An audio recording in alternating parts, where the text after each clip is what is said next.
Hello. Hi, may I speak to Dylan, please? This is him. Dylan, how are you? This is Jubal from Brooke and Jubal in the morning. In the morning, where? No, It's a good question. it's a radio show, and that is the name of the show. It's called Brooke and Jubal in the morning. Oh, Hey, Dylan. In the morning where? what are you guys doing? Dude, not much, just hanging out. You mean doing, or why are we calling you? Yeah, why? What's going on? Okay.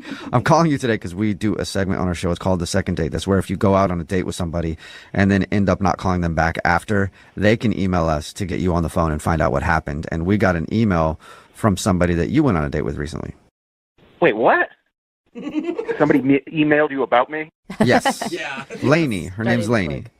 Oh, Yeah, Lainey emailed us because she told us about your date. Okay. yeah. All right. So she told us she went out with you. She said she really wanted to see you again, but now you're not answering any of her phone calls or text messages. So she's confused and she's wondering why you don't want to see her again. She's wondering why. Wow. Yes. Should she know why?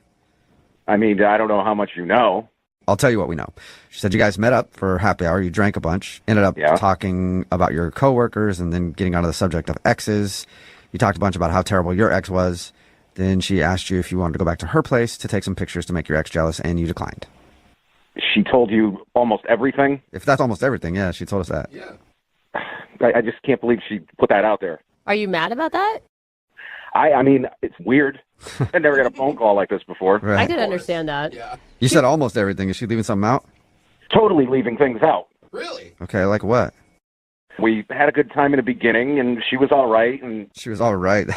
it was the middle of the week, too. I mean, we definitely had no business hammering shots at a bar on a freaking Wednesday. But it sounds like you guys had a lot to bond over. You both had crappy days at work, she said, really stressed out. Yeah, I had a particularly bad day, and I guess she did, too, and we kind of bonded over having the same work environment, I guess you could say. Yeah. We heard. Then the topic of exes come up, and I'm like, I don't know if I want to go there, but we were kind of like bouncing back and forth between, what her exes did and what mine did and things like that. So In her description, it didn't sound like you guys were bouncing. It sounded like you guys were concentrating on you getting over your cheating ex and that you talked about her a lot. I mean, I guess I probably threw out a lot more info about mine than her ex, but I mean, I was drunk too. It's hard to remember the details. Yeah. So I don't know. Like I said, she was kind of supportive, I guess you could say, and it just got to a point where she kind of crossed the line in the course of the date, and I'm like, ugh, I kind of got turned off. Was it suggesting to go take pictures of you two together at your place to make your ex jealous? Yeah, that was part of it. I mean, she wanted to do half-naked photos and stuff like that. Like, she wanted to go that route. And I'm like, I really don't trust myself to be doing that, if you know what I mean. Right. Okay. She told us that, which is it's a good move to be like, yeah, I mean, that's nice. Yeah, and then she's like, what's your ex's number? And give me all her info. I want her address, too. And Was she joking? I mean, that had to be a joke, right? Like, I'll take care of it for you. yeah, I thought she was joking. I'm like, I was laughing with her. I go, what are you going to, like burn her house down? Like, why do you need her address? And she just keeps kind of prodding for it. And she goes, yeah, give me the information. Just, I got a couple ideas. And, What? Like, she kept going? yeah, so at that point, I'm getting real weird vibes from this date. I'm like, I got to end this now because she's not joking. This is going in places I don't want it to go. Yeah. Right. Soon you're going to be an accomplice to murder. That was it, man. I was done right there. Okay. Well, Okay, that's understandable. it's good that you were done there probably, but you're not done here because guess what? Lainey is actually on the other line and wants to talk to you. Wait, what? Lainey, Sorry. you there? Hi. Hey, Dylan. Dude, no. Come on, guys. No, that's Lainey. I'm sorry, but your ex needs a wake-up call. Like, that's all I was trying to do. A wake-up call? What kind of wake-up call are you talking about, Lainey? She needs to know that her behavior is not okay. Girls like her ruin good guys like Dylan for girls like me. What are you going to do, though? I don't understand. Isn't the wake-up call that they broke up? Like, that's usually the wake-up call. It doesn't matter. Like, I'll handle it. You don't need to look, I learned my lesson with her. It doesn't matter. Dylan, you're a good guy. Like, that's why I want to do this. Do Do what, though? Do what, Lainey? If you don't have the to do it, I have them. I will tell her that this is not okay. No. I'm Do scared. what? I don't understand what you're doing. You want her address? What are you going to do? Everyone needs to, stop asking me what I'm going to do, all right? I'm not going to tell you guys on the radio. All right? I'm just going to do it. Do what, though? Come on, Lainey, now. No. Yeah. Whatever it is, I'm saying no. Okay? Lady, the best revenge is always to just be happy in your next phase of life. That is literally the only revenge anyone ever needs. Look, I will be happy after I do what I need to do to her. What? She didn't even do anything to Lainey, you. Dylan, are you still there? Dude, do you guys hear what she's saying? Are you kidding me? Yeah, I don't. This is crazy. Did you give Lainey the information for your ex at all? No, I didn't give her the information. Listen to her. I mean, Dylan, I don't understand why you are so against this. Like, are you still in love with her? I mean, you were crying your eyes out, complaining how bad she treated you. And here I am, like, here to defend you. And you're acting like a little baby now. Like, are you still in love with her? You want to get back together with her? You want her to just put you down and cheat on you over and over again? No. I was on the date with you that night, and we got onto some topics. Now I feel like I was on the date with a hitman. I mean, I don't know what this is about. But, like, you gave me that information. Like, what else am I supposed to do with it? Just chill, probably? Yeah, just say that's too bad. I'm so sorry that happened to you. That's not who I am. Not like how I roll. All I want to do is have a civilized conversation, woman to woman. No, that's psycho. Doesn't sound like that. Yeah. I feel like in one hand you're holding your phone, the other hand you're screwing a silencer on a bolt-action rifle. Sounds like a great woman to go on a date with me. Dylan, would you like to go on a second date with Lainey? We'll pay for it. She'll always have your Yeah, back. she will have your back for sure. Dylan, before you answer, really think carefully. Oh my God, is that a threat? I think No, I'm not going to end up in the trunk of a car. So is that a yes then? Because I think that means you should say yes, or you might end up in the trunk of a car. I'm not going on another date with her. Now I'm actually scared, all right? Yeah, Lainey, I don't blame him, Lainey. I mean, whatever. You know, if that's how he wants to live his life, he wants to be a pushover, let people walk all over him. He's going to find another girl who's going to do the same thing to him, cheat on him, and put him down. Yeah. You know, I would always have his back, but if he doesn't want that, you know, good riddance. Yeah. Okay. Good riddance, That's it. Dylan. Good luck finding someone just to have brunch with or whatever. Lainey would actually kill for you. Hello. Hi, I was looking for Dawn. Yeah, this is she. Dawn, how you doing? This is Jubal from Brooke and Jubal in the Morning. It's a radio show. Oh, I'm good. How are you? I'm good. You host a podcast, right? Yeah. Yeah. Okay. Yeah, what we do is kind of like a podcast, except you probably have more listeners. Actually, probably true. Okay. How can I help you? Well, you can help us because we actually got an email from one of our listeners about you. Okay. What'd they say? Well, they said that they went out on a date with you a little while ago and had a really good time, but now you're not calling them back. Oh. I thought you were calling because maybe you wanted like an interview or something. No, sorry. You do like a World of Warcraft podcast, right? Yeah, I do. Yeah, our listeners have no idea what that is. So I don't either. We'd ask you the dumbest questions. we would you be wouldn't a want it. terrible interview. You'd probably get frustrated with us and hang up. All right, okay. So, The reason we're calling is you recently met up with a dude who actually listens to your podcast, but also wanted to go on a date with you. His name is Isaiah. yeah, I remember Isaiah. Okay, well, Isaiah emailed us and told us about your date, and he's also confused because you're not calling him back, and he's tried to get a hold of you a few times. Yeah, that's true. Is it because you're, I don't know, have a lot of men throwing themselves at you? No, actually, I really don't get asked out that often, so that's not it. Really? Really? Yeah, I think some guys are just kind of intimidated, and I mean, I wish more guys would ask me out. That would be nice, but no. Well, let's talk about the one dude that did ask you out then, Isaiah. Did you not enjoy your date with him? Oh, no, I mean, the date, it was fine. Like, it wasn't a bad date. It wasn't too awkward or anything. He's a fan of mine, so I'm just gonna say it's just not gonna work. Can you tell us anything so that we can at least let him know? Because he's really confused. He thought that you had a great time and you both had a good connection and you enjoyed the date. Well, you know, I mean, I don't want to go into too much detail, but I'm a level 110 Blood Elf Hunter, and he's a level 20 Undead Warrior. Okay. Okay. What does that mean exactly? wow. It just means that he has barely played the game Oh, and in then, comparison to me. okay, so you've got a really good rating and you have a high level on the game and he doesn't. It's similar to an 11-year-old boy asking Heidi Klum out on a date. You know, it's not gonna look good for her. Besides not being legal, but it's not going to be good. So wait, the gaming world will judge you for dating someone? Oh, yeah. Oh, they judge everything. Hardcore. Yeah. Like, you're being serious about this? Yeah, no, if they know that I'm hanging out with a noob, I'll lose followers. I'll get blasted. Oh, no. That is so weird to me. I didn't think of that. This is a real thing. You mean this? I mean, I have thousands of people following me, right? And they're following me for, like, strat and, you know, tips and things. How is it going to look if I'm dating, like, a level 20 warrior and he hasn't even gotten a Nobergon yet? So it's like, you know. Yeah, I know, right? Not Nobergon. God. Oh, my God. God, anybody knows Nobergon? Obviously, Don, I have no idea what you said, but I'm kind of understanding what you mean in a weird way. But why did you go out with him to begin with, Don? Didn't you know that he wasn't past Nobergon? No, I wasn't on WoW when we were talking. He DM'd me on Twitter. Okay. So, yeah. And I mean, I didn't think to ask because, like, people who follow me, I assume they're at least level 80. Otherwise, why are they there? Yeah, right? What are you doing? You crazy? We're trying to play in the big leagues. Oh, man. Were you so disappointed when you found out about his level status? It was a pretty big bummer. It's, like I said, I don't get asked out on dates a lot, and he was really nice, but it was a big drawback. Okay. That is an interesting reason, Don. Yeah. I do also want to let you know that Isaiah is on the other line listening to this conversation.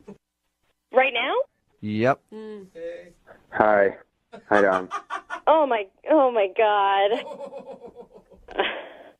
Did you really mean all that?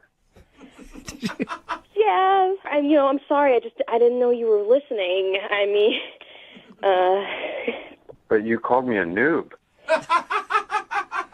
Well, I don't mean to be mean, but you are. I mean, in the world of Warcraft, you are. Yeah, if it's my status that you're worried about, then I will stop playing the game, and we can just connect about something else. Isaiah, it's not your status I'm worried about. It's my status. I have an image to uphold. Yeah, but if I quit, then you don't even have to worry about that status. Yeah, but I can't date someone who doesn't play. Well, it'll just seem like you're not dating anyone at all. It'll be a secret. What? Isaiah, you're willing to be just a secret boyfriend to her? Because you weren't dating somebody before this.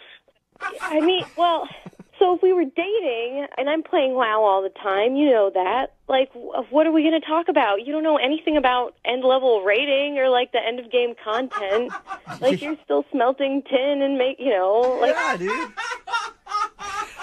You guys don't. Sorry, but What do you have in common, right? Tin smelter. I just can't be a teacher all the time. Well, I can learn really fast. I mean, there's other podcasts I can be listening to all the time. I mean, I'll keep listening to yours, of course, and I will stay a subscriber no matter what. But, like, there's all kinds of things I can listen to, like, even when I'm, like, driving to work and stuff.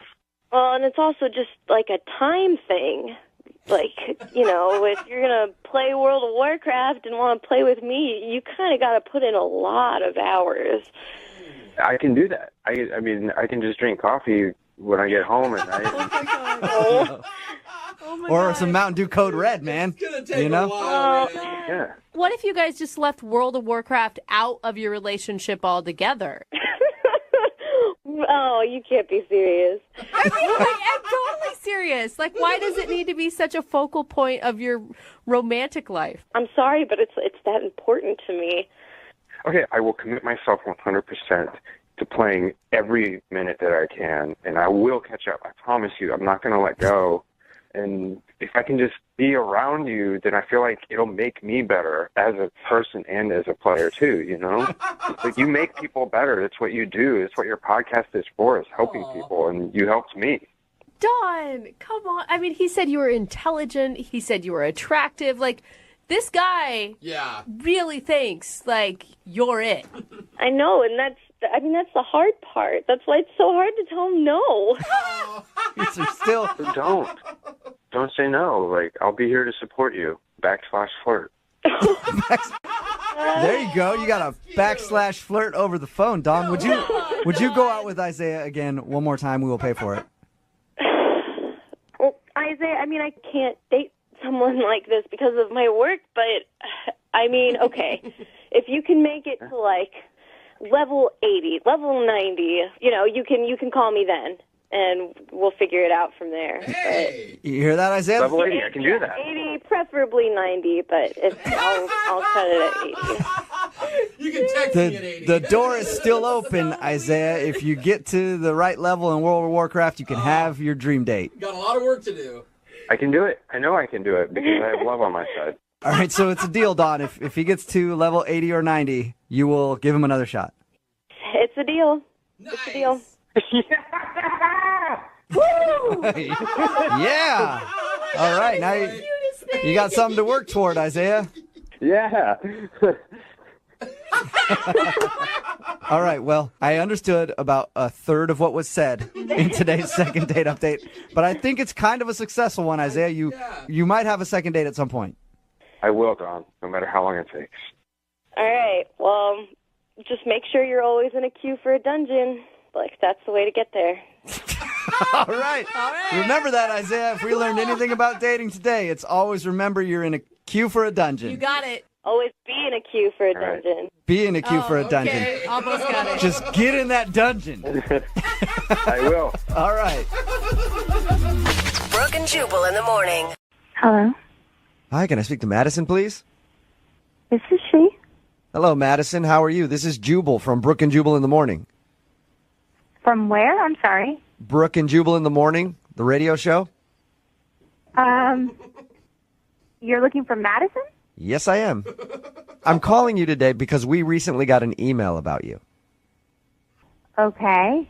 It was from somebody that you went out on a date with. His name is Bruce. Okay. And Bruce told us a little bit about your date, and he's very curious why you just kind of stopped talking to him. So he asked us to see if we could get you on the phone and find out why. Okay. It's kind of awkward. It's kind of awkward. Understandable. Yeah, this is a very awkward thing, but Bruce really wants to know if he did something wrong on your date. He had nothing but nice things to say about you. But he also said that you made plans with him to go out, like the next Friday after you guys had your date, and then you just bailed. I mean, that just kind of happened. I do apologize, and I feel bad. Hey, Madison, have you ever had somebody do that to you where you're really kind of into them and you want to go out with them again, they just stop talking to you? Yes, It's pretty frustrating, right? it is. It is. I do understand. It is very frustrating. So then, and I do apologize. okay, well, don't you think it'd be cool to, like, let Bruce know why you blew him off? I guess I can explain to you. I just would feel like I would hurt his feelings. Okay. So I don't want him to know. Well, you could tell us, and then we'll figure out a way to tell him where it doesn't hurt Yeah, his feelings. and relay the message gently. Okay. Okay, so we had a good time. He was very nice, and when the date finished, he called me back, and he just, said thank you, and that was actually really nice. I really appreciated that. So we talked on his way home, and then he got home and proceeded to get off the phone. Mm-hmm. And I don't know if, obviously, I highly doubt he knows he did this, and I am in the wrong for this a little bit too, but he didn't hang up. Uh-huh. And so you stayed on. Anytime anybody does that to me, by the way, I stay on the phone the whole time too, just to listen for a little bit, just to see what they're doing. You guys are such voyeurs. I want to catch somebody being like pervy or something, It wasn't pervy. Oh, I wasn't damn. being the perv. I just, I was just kind of curious, I guess.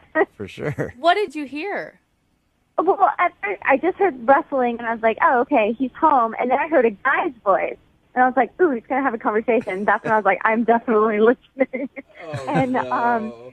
He said to the guy, I just went on a date. I'm going to marry that girl.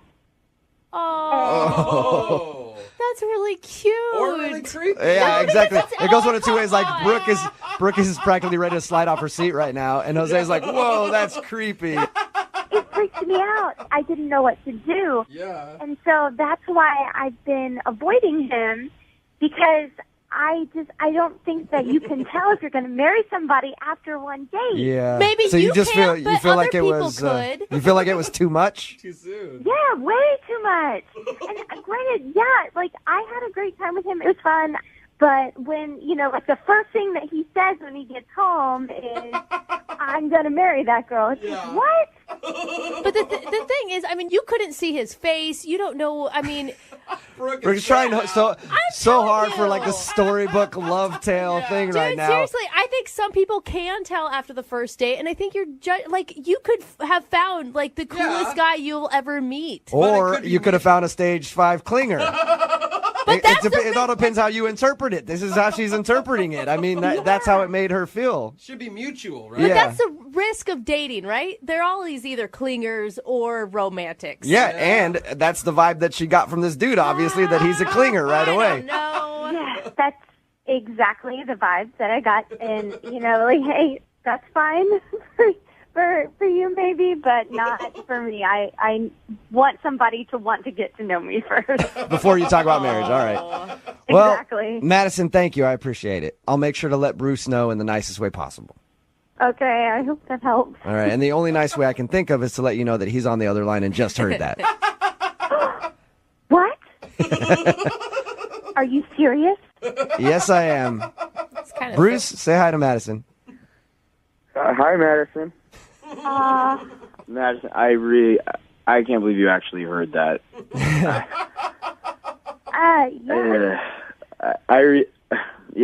I'm at a complete loss for words.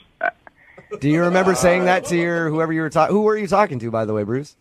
Yeah, I was talking to my roommate. Okay. I walked in, and my roommate, kind of was sarcastic, being like, "Yo, dude, how'd the date go?"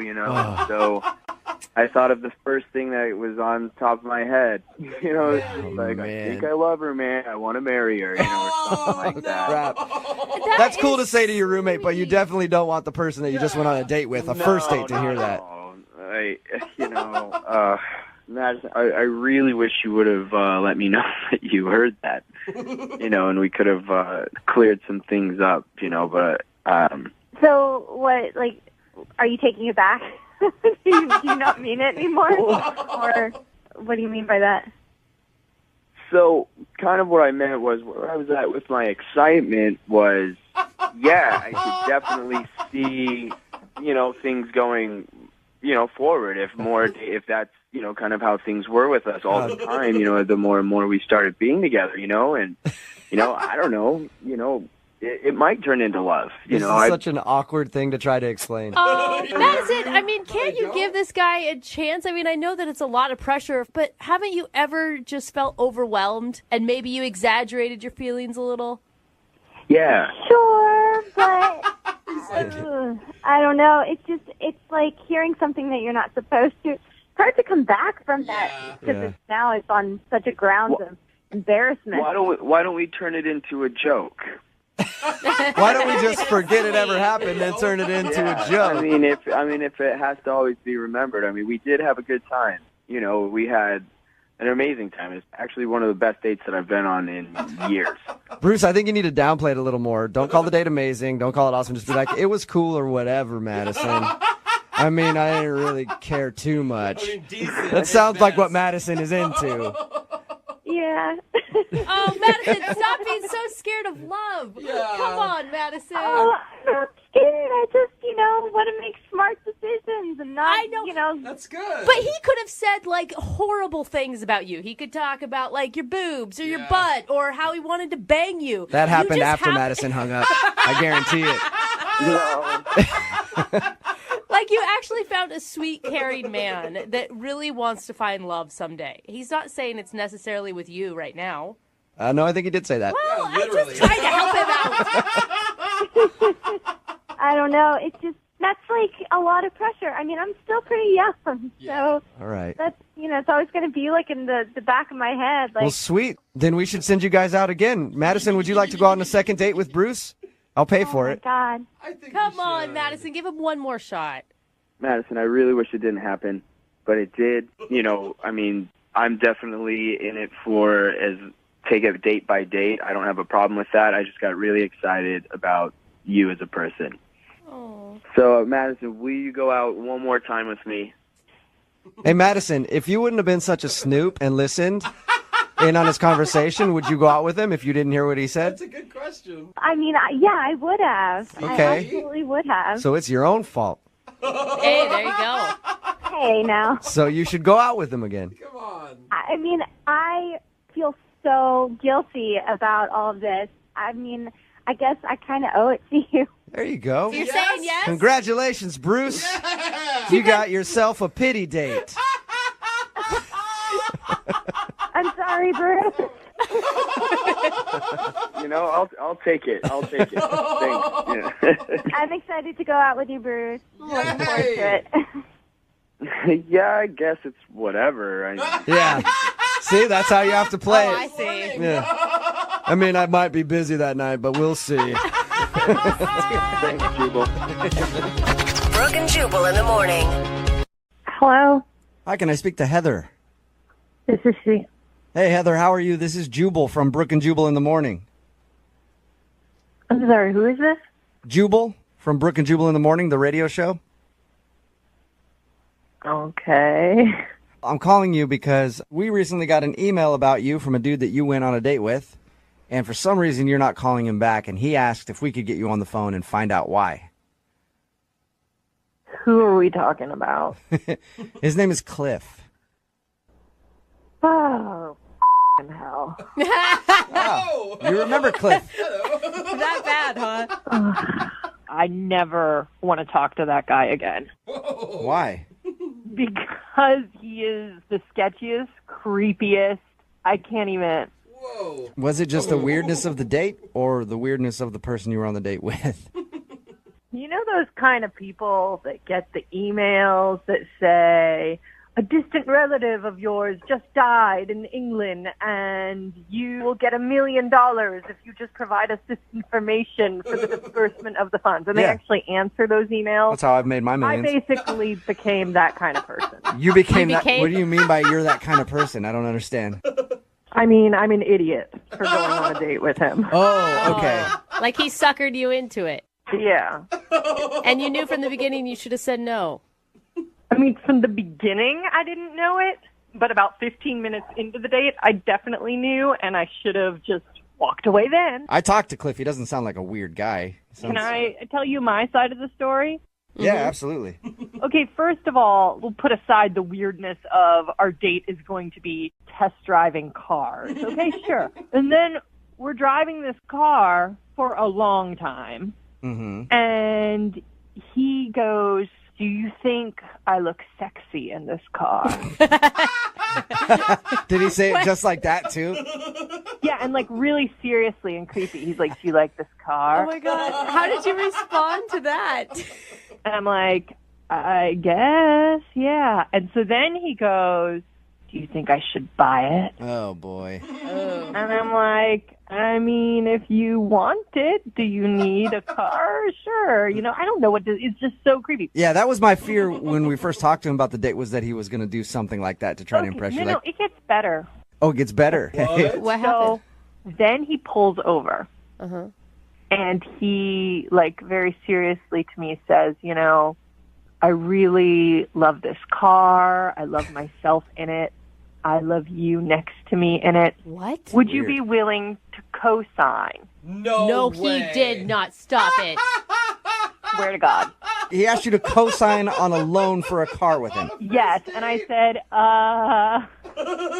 we just met. And so then he goes on to say, you know, I got in some financial trouble a few years back, and my credit is shot, and I can't buy a car. While I have the money to make the payments and everything, they're not going to give me a loan, and I need a cosigner, and I just think you and I have great chemistry. And I'm like, what is even happening? It's like, I don't see the problem with that. I mean, I don't understand why it's such a big deal.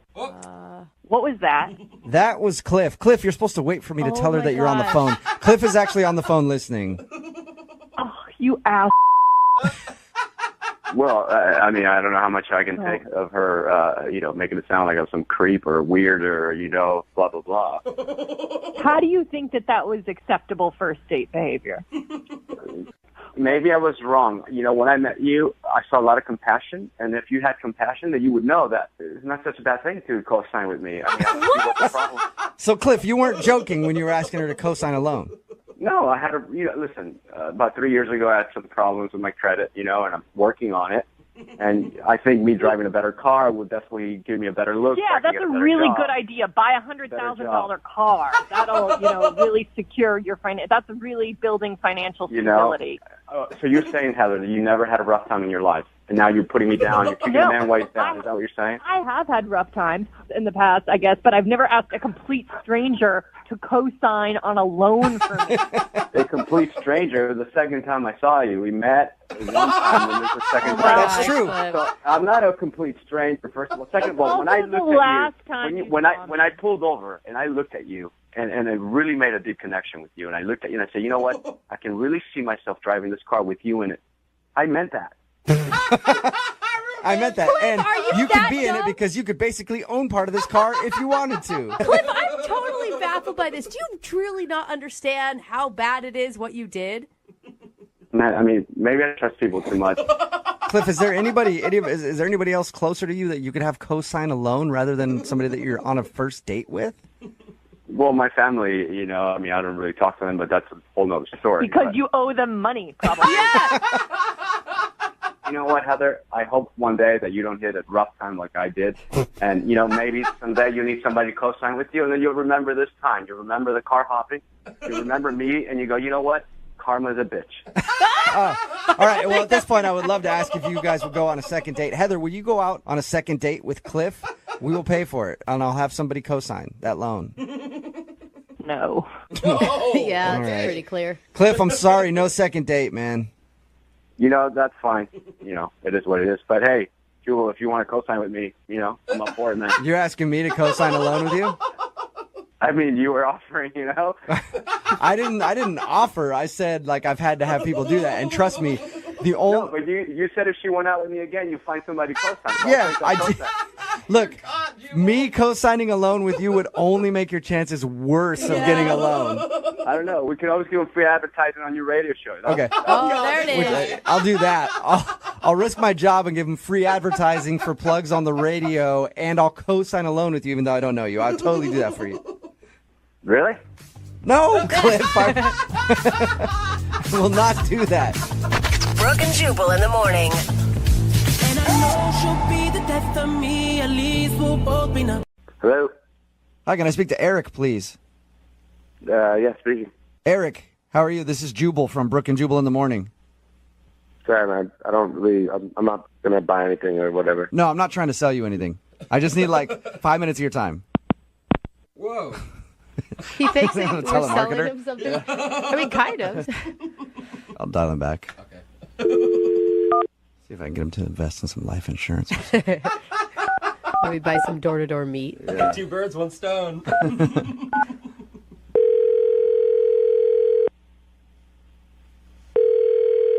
Yeah, I'm not interested in anything, okay? No, you're going to be interested in this, I promise. Off the list or whatever. No, I'm not a telemarketer. I actually want to help you out with something. Look, man, I don't need help. I'm fine. I'm not. I promise you. Don't hang up. Hey, are you still there, Eric? Yeah, I'm still here. Okay, this is Jubal from Brooke and Jubal in the morning. It's a radio show. And I'm not calling to sell you anything. I'm calling you because I got an email about you from one of our listeners. What? Yeah. Now are you a little interested in what I have to talk about? I mean, not really, but what are you talking about? You recently went on a date with a girl named Tiffany, right? How do you know that? Because Tiffany emailed me and asked me if I could get you on the phone and find out why you're not calling her back.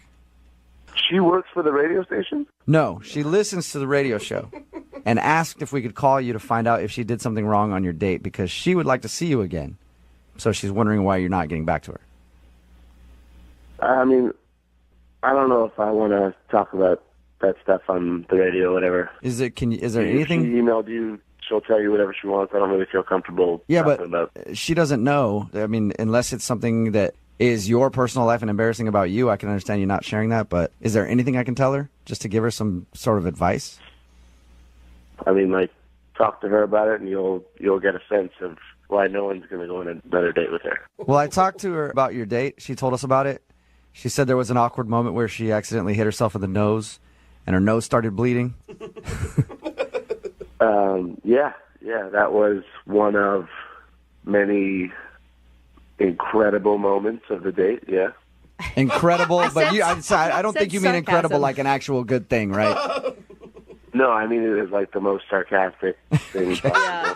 Well, I appreciate you staying on the phone with me for a few minutes. If your date was that bad, don't you think it'd be nice to give her some advice so that in the future when she goes out with people, it isn't as painful as an experience as it sounds like it was? She's just the weirdest person that I've ever gone on a date with. That's intense. How so? You ever meet one of those people that just blows everything up into, like, the biggest possible deal? Like, oh, my God, the traffic was the absolute worst. Like, everything is underlined. Yeah. Everything is in caps lock. Everything is just 15 exclamation points.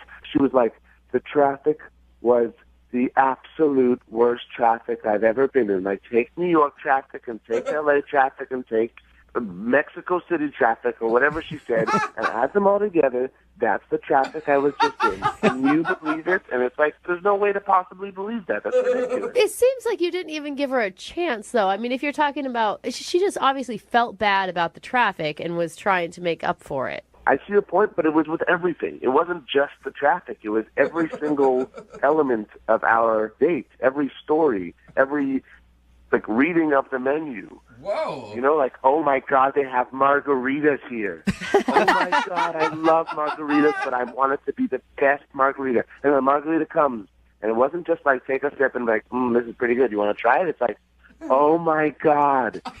This margarita is amazing. I've never had a margarita like this before. I've definitely been around those type of people. I know exactly the type of person you're explaining. Yeah, you just pray you're not at their table, but you just hear them from the other side of the room. But come on. This is the most amazing, life-changing margarita you've ever had, Eric. All right. Like they met a shaman on the top of the hill to, like, taste the salt of the Himalayas on the rim of the drink. No, it's a dumb drink. I tried it, and it was like, yeah, it's a margarita. It's a margarita. Poor girl was just excited. Yes, I've had a margarita in my life. Give her a break. You know? Hey, we talked to her a little bit, Eric, and I didn't get that vibe from her at all. Really? Yeah. I don't know. She described the date as like one of the best dates she'd ever been on, and Eric was the greatest guy she'd ever met. That's true. Right. She kept telling, like, she had a bloody nose and, like, stayed at the table and kept telling her story and was like, and then I'm just sitting there and be like, you know, do you need something? Do you need a napkin or whatever? Yeah. And she's just like, oh my God, you're the greatest guy. You're just like the greatest guy. I'm like, you have blood coming out of your nose. You're like, no, I'm not the greatest guy. I'm just a human, and I noticed somebody else with a bloody nose, and I thought I might give them something to wipe it up with. Hey, Eric, I really appreciate you giving us a little bit of information on your date, man. That's awesome. That's so funny.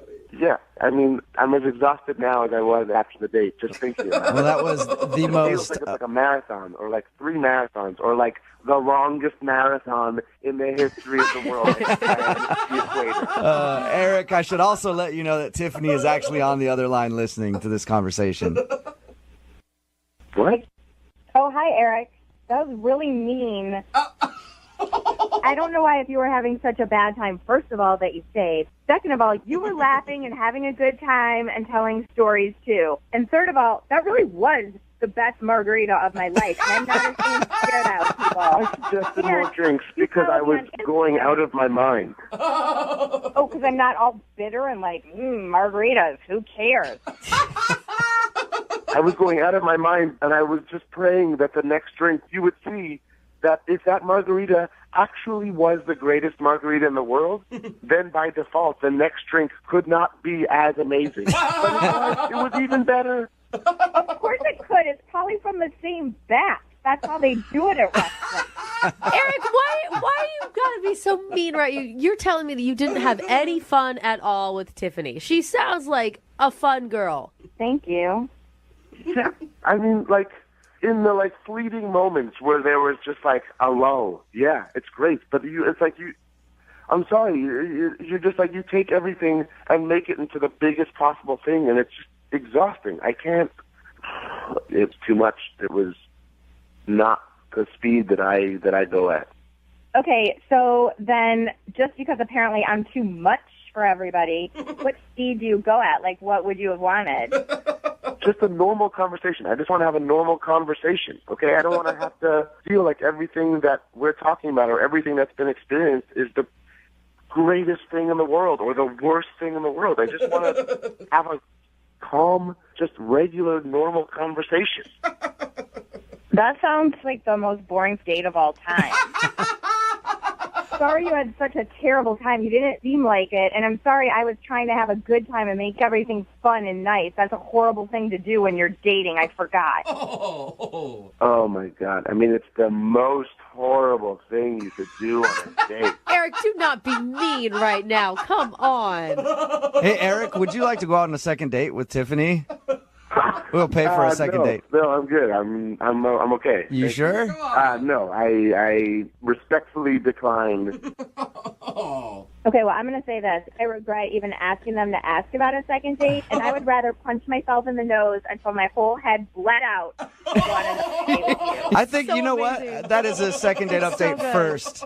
We've had a lot of interesting endings to these things, but never somebody wanting to just beat their face in until they weren't alive anymore. Brooke and Jubal in the morning. Hello. Hi, it's Vanessa there. This is she. Hey, Vanessa, how are you? This is Jubal from Brooke and Jubal in the morning. Who? Jubal from Brooke and Jubal in the morning. It's a radio show. You're on the radio? Yes. I'm going to go ahead and just going to guess that you haven't heard of the show before. It's a show? Like, the Yes. show is called Jubal? Yes, it's a radio show. Is this like a country show? Is it like, do you guys talk about stuff? What's No, What? it's not. It's not. It's just, I mean, it's just a regular morning radio show. We do all kinds of wacky prank phone calls and things like that, you know. Are you pranking me? No, I'm not pranking you right now. I do want to talk to you about something, though, if you have a moment. Okay, I guess depending on what it is. Well, the other day, one of our listeners emailed us about you. About me? Yes. Go on.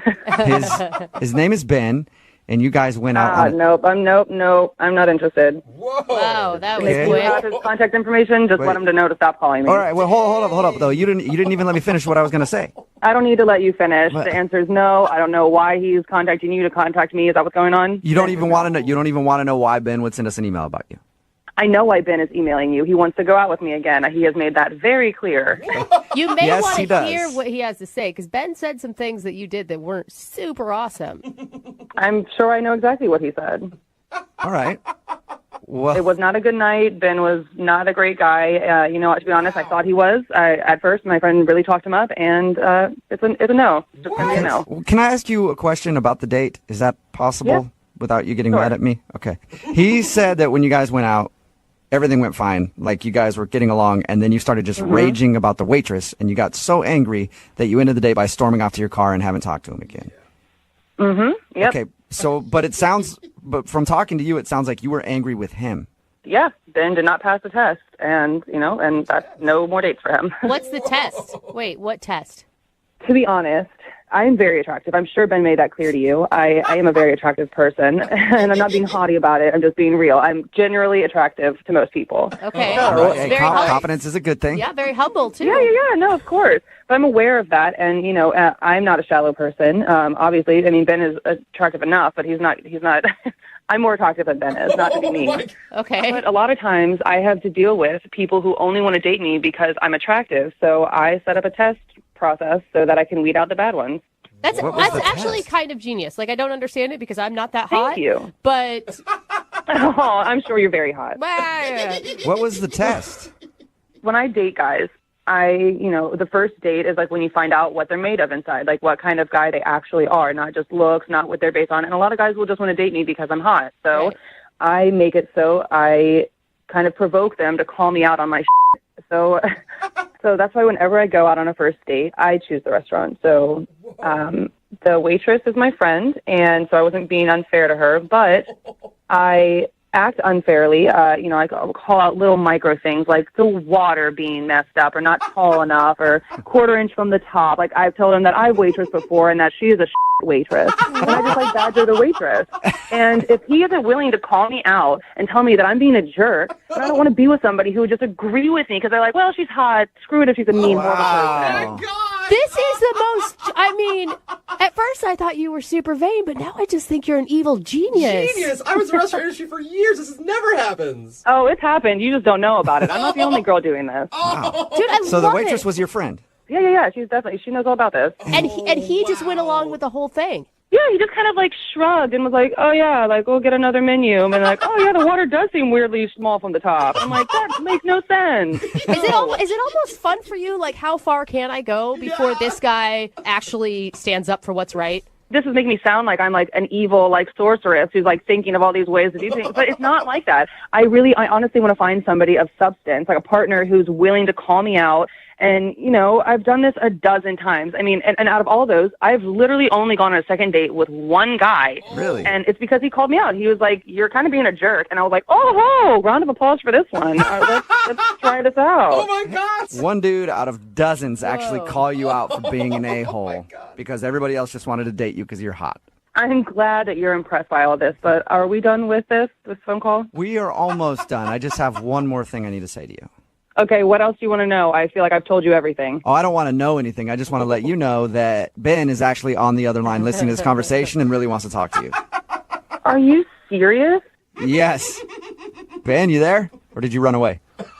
No, I'm definitely here.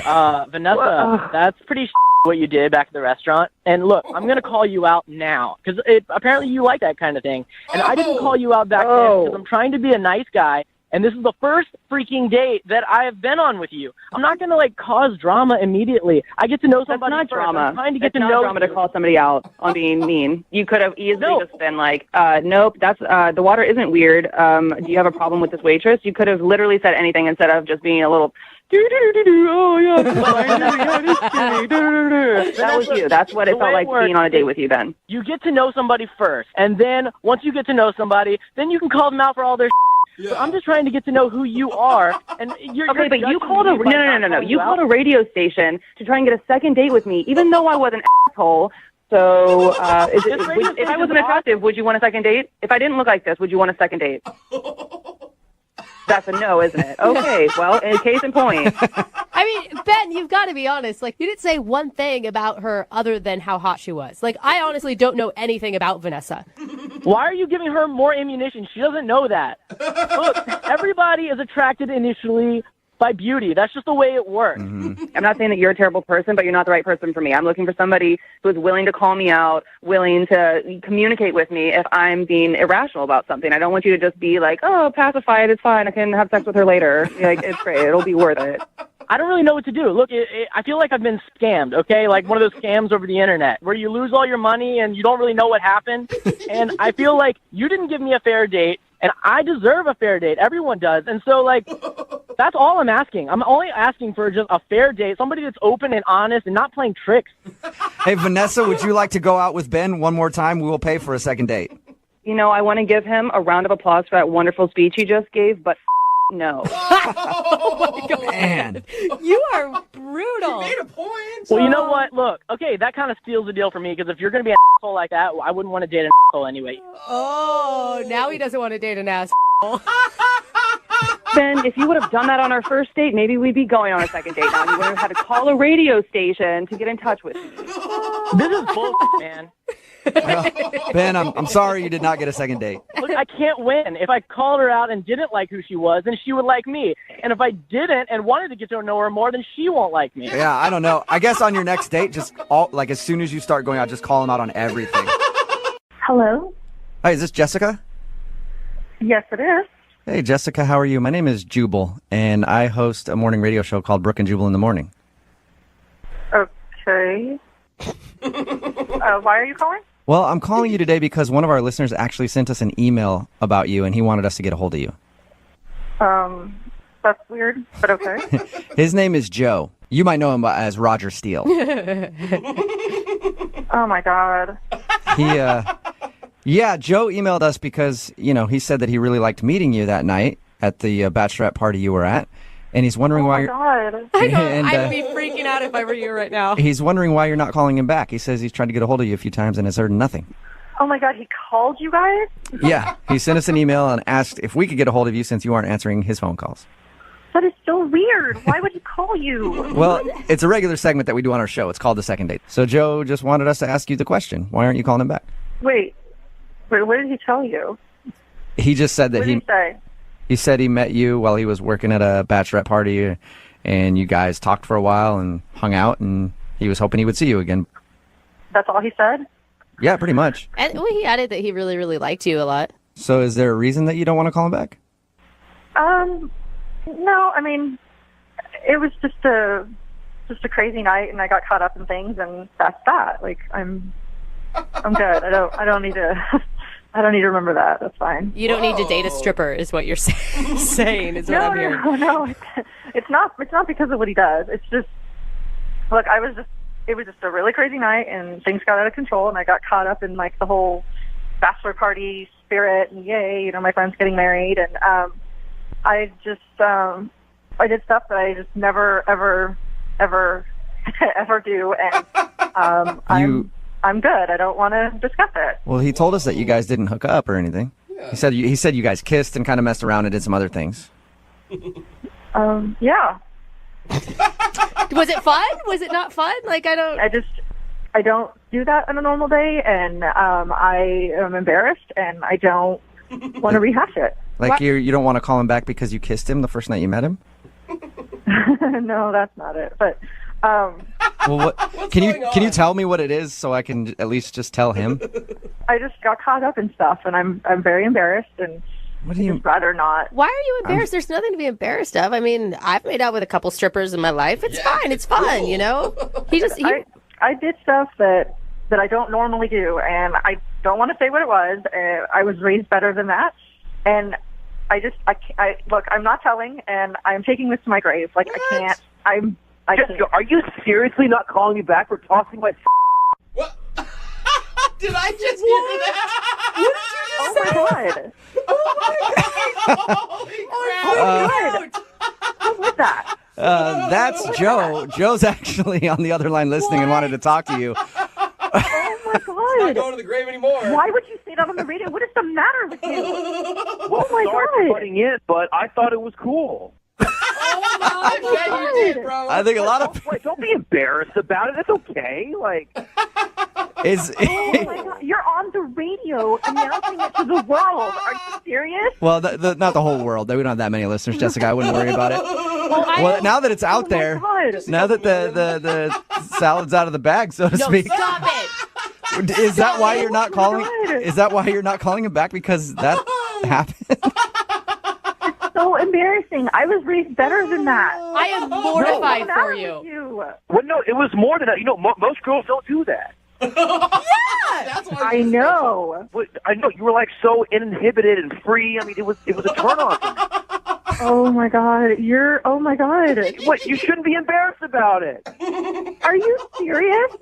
Not only did that happen, then you go and announce it on the radio. So even if I wasn't embarrassed, I would be now. Well, honestly, I thought we had something. It's one of the reasons why, you turned me on. Like, that's one of the reasons why I like you. Oh my God! It's the key to Joe's heart, apparently. Yeah. Oh Look, Jessica. You're so gross. Jessica, nobody knows your name. You're it's a very common name. Nobody knows who you are. I'm sure it is embarrassing to have that news put out there, though. It was her idea. Oh my God. Joe, do you not know privacy? Like, there's just some things that you don't share. Like, you shouldn't even be telling your friends those details, let alone us. You know what? This is what's wrong with America. People are so uptight in America with sexuality. In Europe, this would be no problem. Everybody. Oh my God, move to Europe then. We don't need you here. I think I want to move to Europe now if that's just happening left and right. Oh, I feel so bad for you, Jessica. Jessica. Oh, girl. Okay, so you did something that you regret. We don't have to recap what it was again. Is that the only reason you're not calling him back? I mean, did you think he was a cool guy? I was drunk. I obviously thought he was a cool guy, but now, I mean, sober, better judgment. Oh my God. You are quite the giver. You really are. Oh my God. Jessica, We had a strong connection. It's worth doing this again. Gosh. I was drunk. We're humans. We have urges, and we let our urges take control that night. And that's not necessarily a bad thing. We can try so many different things. That's just the beginning. Oh my God, you're not funny. I don't think he's I'm not trying to be funny here. I'm trying to explain to you that it's okay to use your body like that. Like, you're a sexy person. I'm a sexy person. We can make this work. All right, well, then let me ask you, Jessica, would you like to go out with Joe? Oh. We will pay for a second date. Please say yes. Yeah. Oh, hell no. There is no way in hell. Oh, no. Okay, all right. Okay, let's not a formal date. Let's just grab coffee. Let's start there. Coffee, anything, Jessica? No, I'm good. No? Yeah. All you can eat salad bar? Okay, that's enough. Jubal. She Tear it gets up there. it. Hello, Hey, is this John? this is John. John, how are you, man? This is Jubal from Brooke and Jubal in the morning. I'm moving 92.5. You got a second? Okay. Am I on the radio? Yes, you are. I just wanted to talk to you about a friend that we both have. Okay, what friend? It's a girl named Sarah, and I know that you guys went out on a date. It was like a blind date, which I can understand has got to be kind of weird. How was that, by the way, when you met up with her and you'd never seen her before? So she gave you my number? Yeah. Honestly, dude, was she not hot? No, I was pleasantly surprised. She's very attractive. It sounds like something bugged you about the date. So what was it? I don't think it's a good idea to really talk about this on the radio, honestly. Is it that bad? It could be interpreted as pretty bad, yeah. She had a tongue ring, and for me, I know tongue ring means pretty easy. So I've had that phase of my life already, and I just don't need to be dating anybody who's... So you feel like because Sarah had a tongue ring that she's not the kind of girl you want to take home to mom, basically. Yeah, exactly. Like right now I want something more serious. Can I say something? Hey, Yes. John, Sarah's actually on the phone with us right now. She heard everything you just said. Oh my gosh. Sarah's on the phone? Yeah. Okay. You just made this giant assumption about my whole personality and decided that's true, and it's not, first of all. Well, it's just in my experience, any girl that I've dated who's had a piercing on her tongue or different parts of their body, it's like the sex is going to be great, but the relationship's not going to Maybe the problem is with you, and maybe you've just dated a lot of sluts, but I'm not like that. John, have you turned down girls before because of piercings? Yeah, or like a lot of tattoos or so. I mean, there's nothing wrong with it. It's just not what I'm looking for right now. You know, if you know that about yourself, why did you even lead me on? Like, why did you talk about going to a play? Like, it's not like you suddenly realized I had a tongue ring. It's pretty obvious. Honestly, I already knew in my head that things weren't going to work out, so I just threw that line out there to kind of get out of the date, just end it. John, the one thing I'm really confused about is who cares how many people anyone has slept with? I mean, if they're going to... I think a lot of people do, yeah. It's like 1,000 people. I am not hooking up with you. If a girl says I've slept with 10,000 guys... I'm asking John. I'm asking John. Ask Why does John. that matter? I really I think honestly everybody don't get listening it. right now is like, I think it matters. That's because Brooke's hooked up with the entire promotion staff, so she doesn't want us to judge her. I think you guys are really missing the point here. I really do. I think that it doesn't I think matter. everybody understands exactly the point. I'm the only one in a loving, healthy relationship, by the way, You've out been of in this lots of them, entire group. yeah. And I would like to know, John, what happened to you by some chick that makes you think that a girl with a tongue ring is promiscuous, and then what bad will happen from that? I don't get it.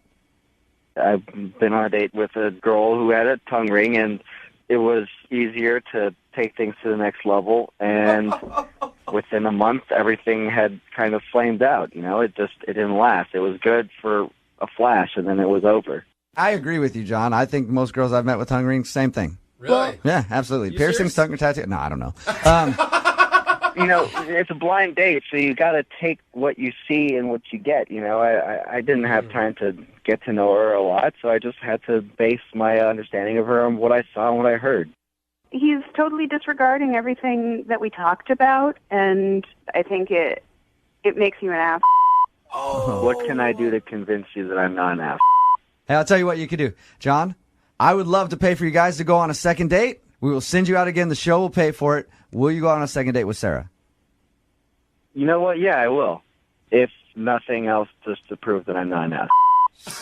For your own That's a good way to put it, yeah. Way to sell yourself there, John. Oh my God, Sarah, would you be willing to go out with him again? We'll pay for it. I don't want to go out with a guy who thinks like that. Amen. Amen. You've proven you are an ass. You can't unprove that. Once you go a-hole, you never All go right. back. John, you heard her. She will not go out with you again. What do you think? Well, honestly, now I'm a little bit disappointed because I thought for sure that it was going to be a done deal that night. Brooke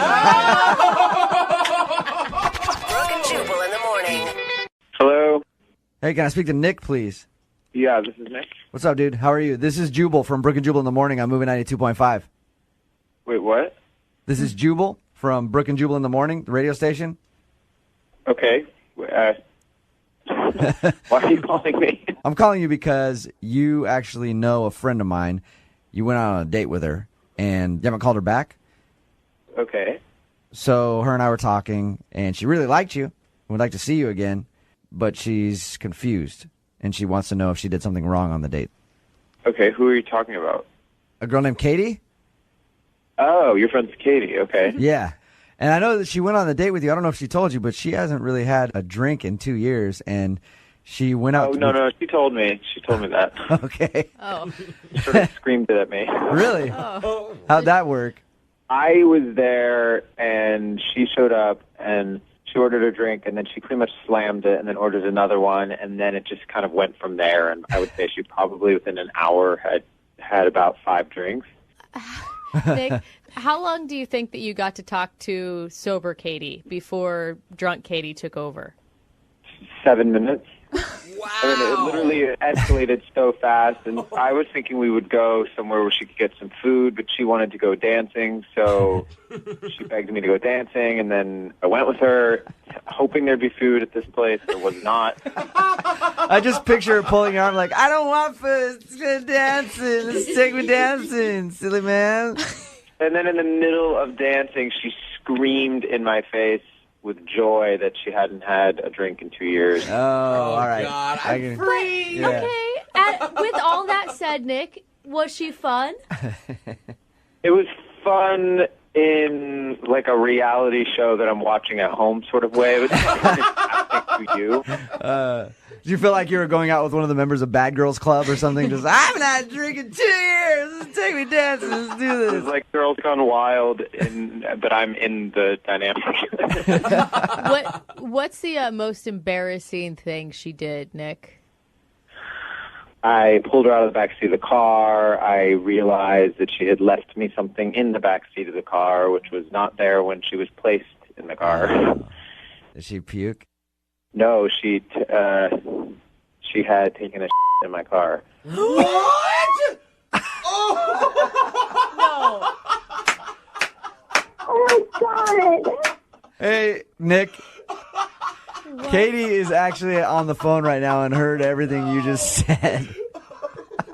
Nick, oh my God, I did not. Katie, come on. I think I know better than you do. I've actually had this happen to a friend of mine. What? Yeah. A guy or a girl? A dude did it in her place. What? But anyway, that's not the issue here. The issue is Katie. Katie! Katie, has this ever happened to you before? No, I can't even believe that's true. I am mortified. I don't even know what to say. Oh, my God. Yeah, I mean, it was pretty disgusting. I can't even believe that's true. Why'd you keep buying me drinks?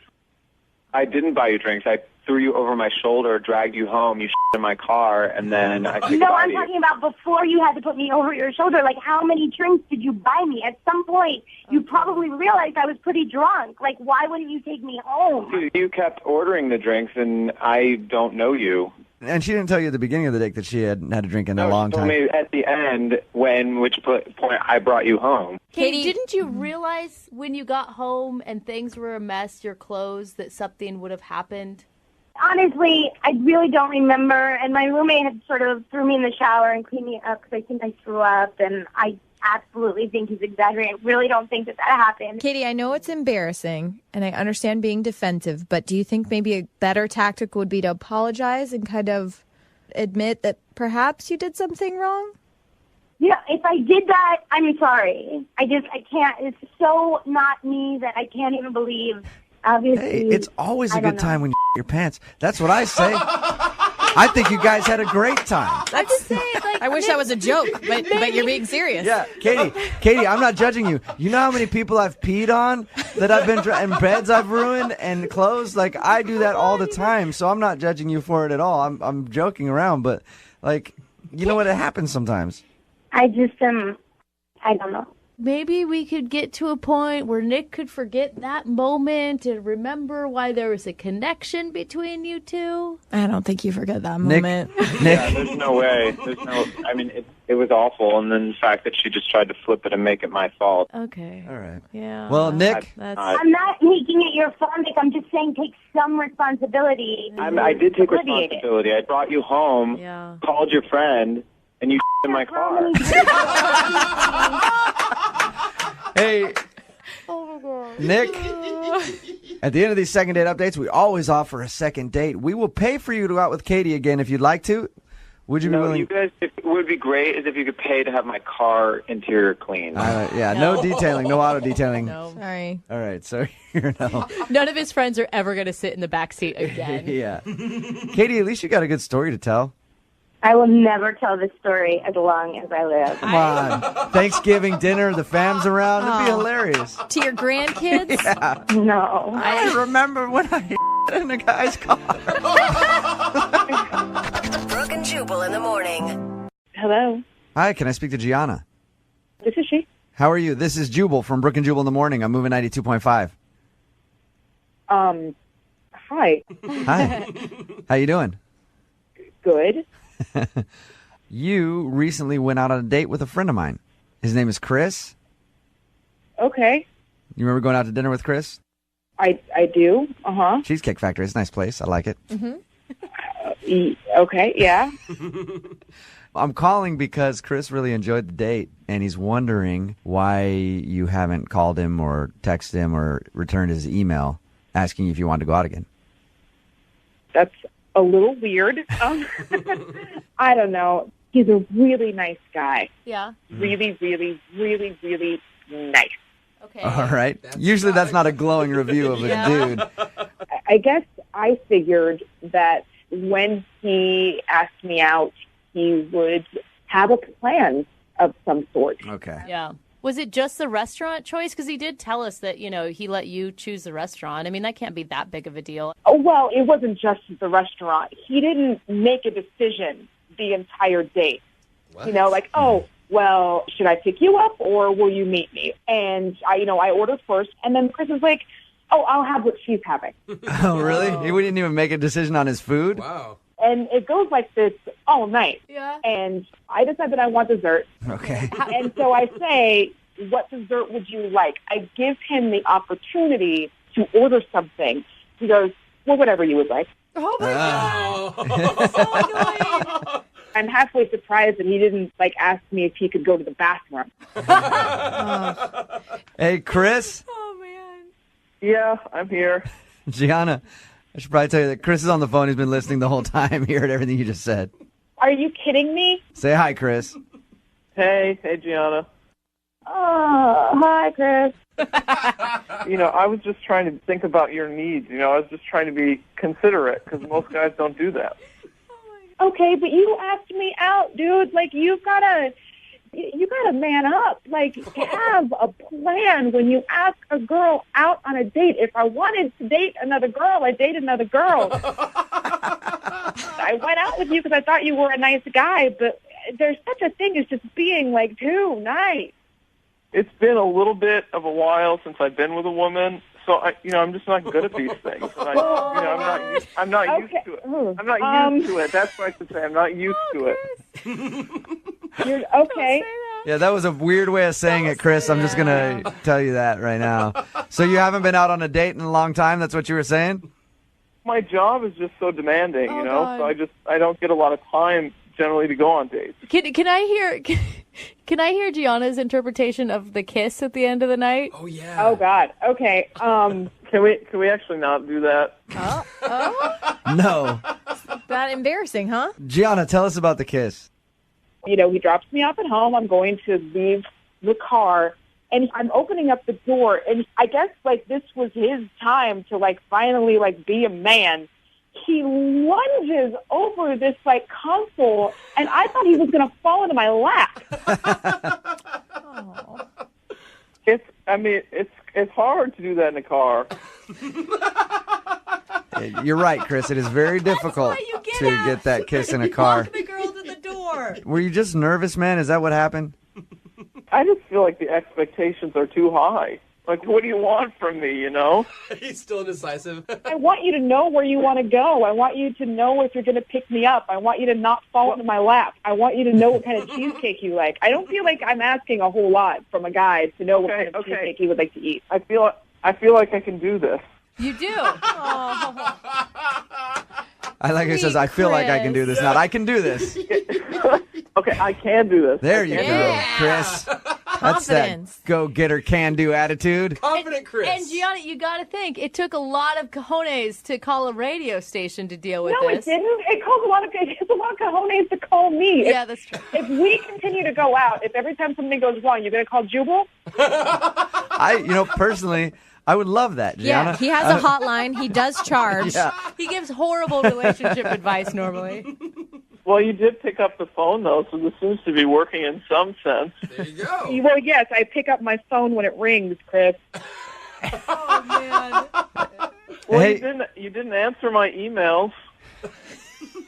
You know, you sent one email that was just a question mark. Like, I don't know. Oh, my God. Gianna, It's so funny. I'm sorry, Chris, but that is funny. Gianna, at this point, I would like to say we will send you out on a second date. We'll pay for it. Chris obviously wants to go out again. Gianna, would you go out with him?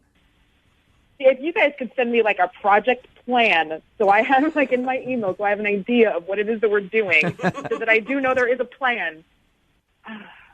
Oh, God. Sure. Yes! Why not? You are so Love it. nice. Yes. Woohoo! You Go are Chris. so nice. Chris, you got your second date, man. I'm so excited. I can't wait. Wow, you can tell. Yeah, can hear it Leave in him your voice. alone. Come on. Chris, any idea where you want to go?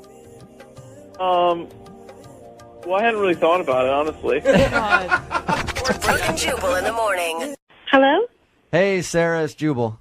Hey, How's it going? it's okay. You doing all right since your date with Guru? It's over, so I'm doing great. Oh, you poor thing. We just talked to Guru, and of course, he told us about the date that he took you on. Apparently, he took you to the butterfly exhibit, Yeah? to Costco.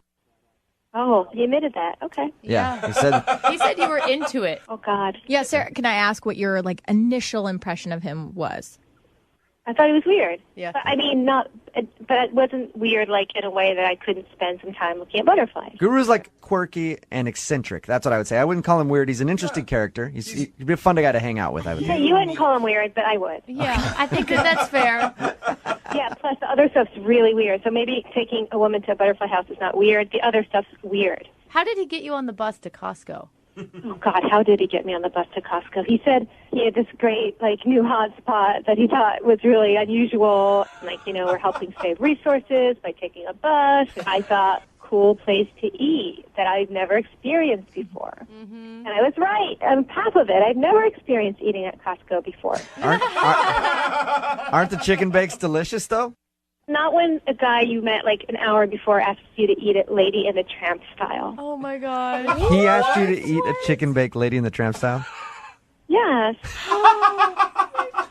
I think I should have run then. I thought he was just making a joke. I realize now that was no joke.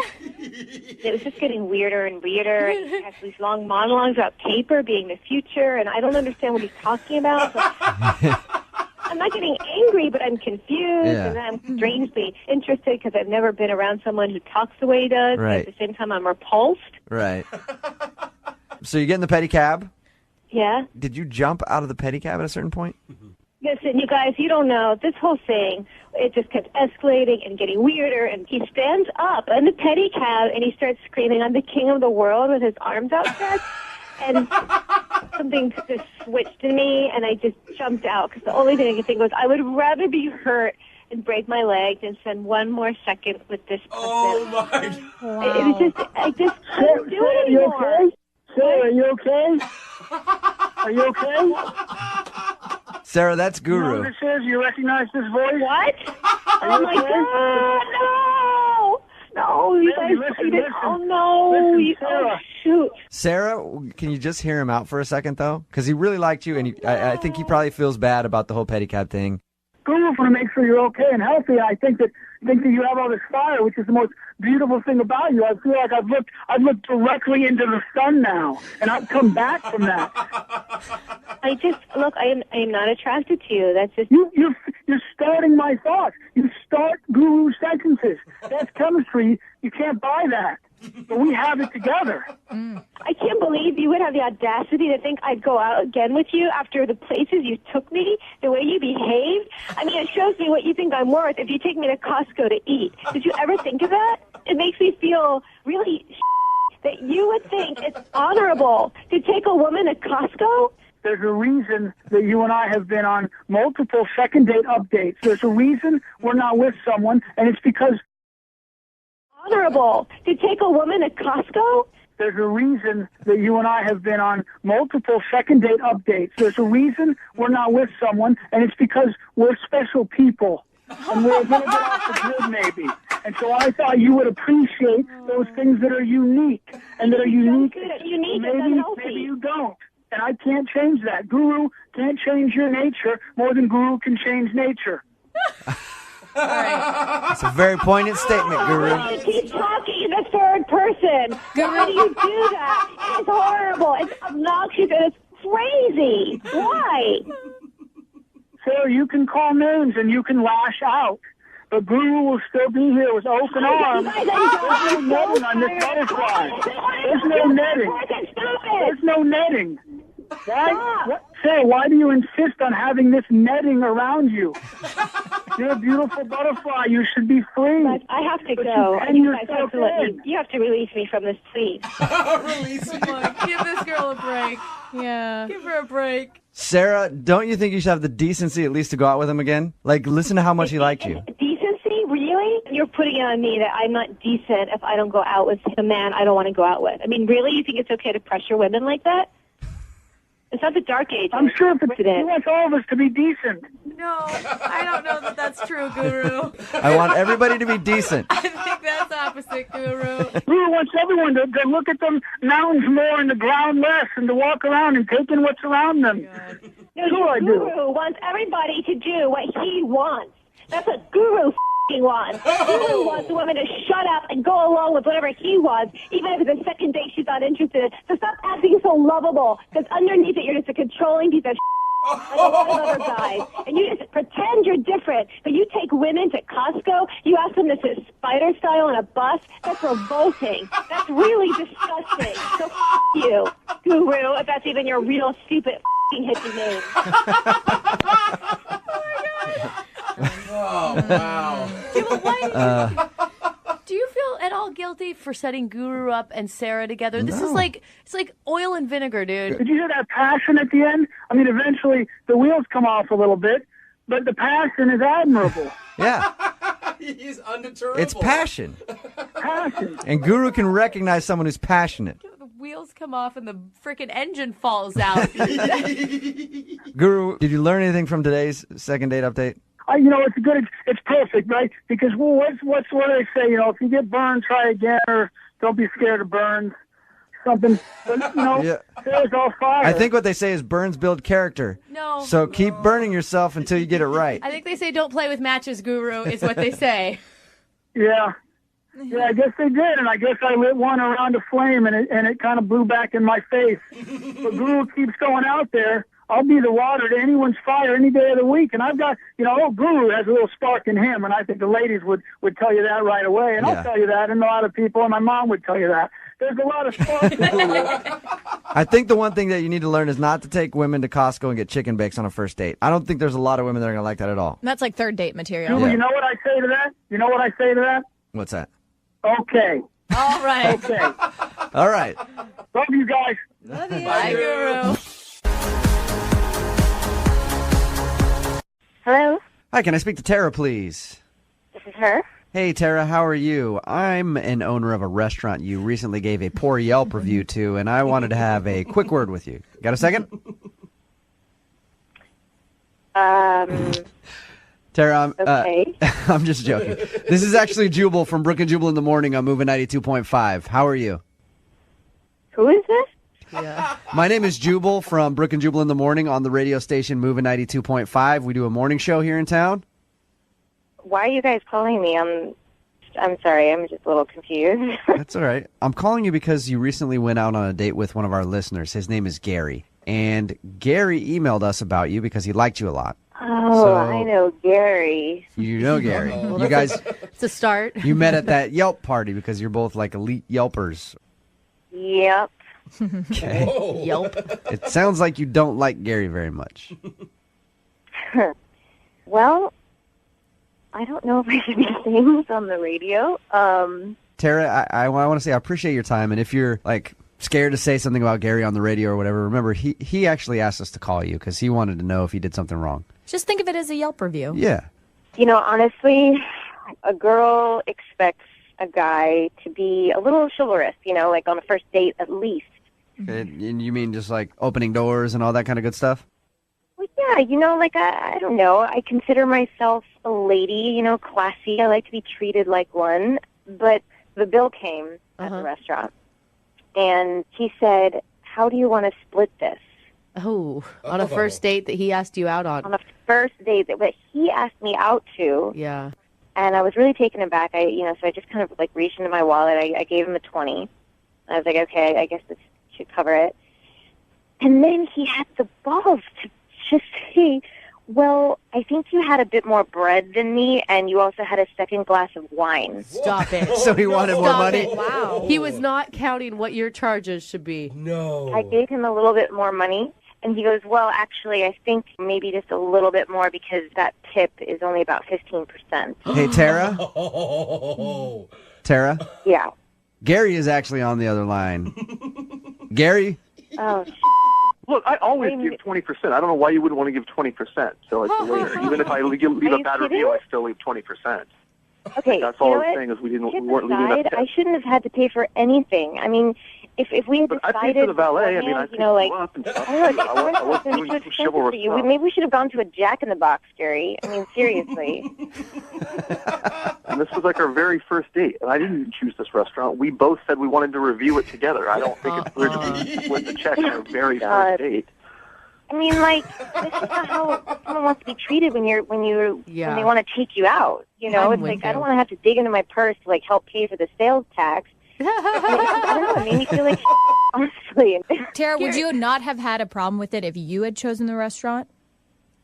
Maybe that would have been different. Maybe it would have been different. Yeah, okay. Tara, come on. You're giving the guy a bad time because he just wanted to split bills with you. He counted how many glasses of wine. Maybe I'm just like old-fashioned that way. I honestly am. Somebody asks you out. They choose the restaurant.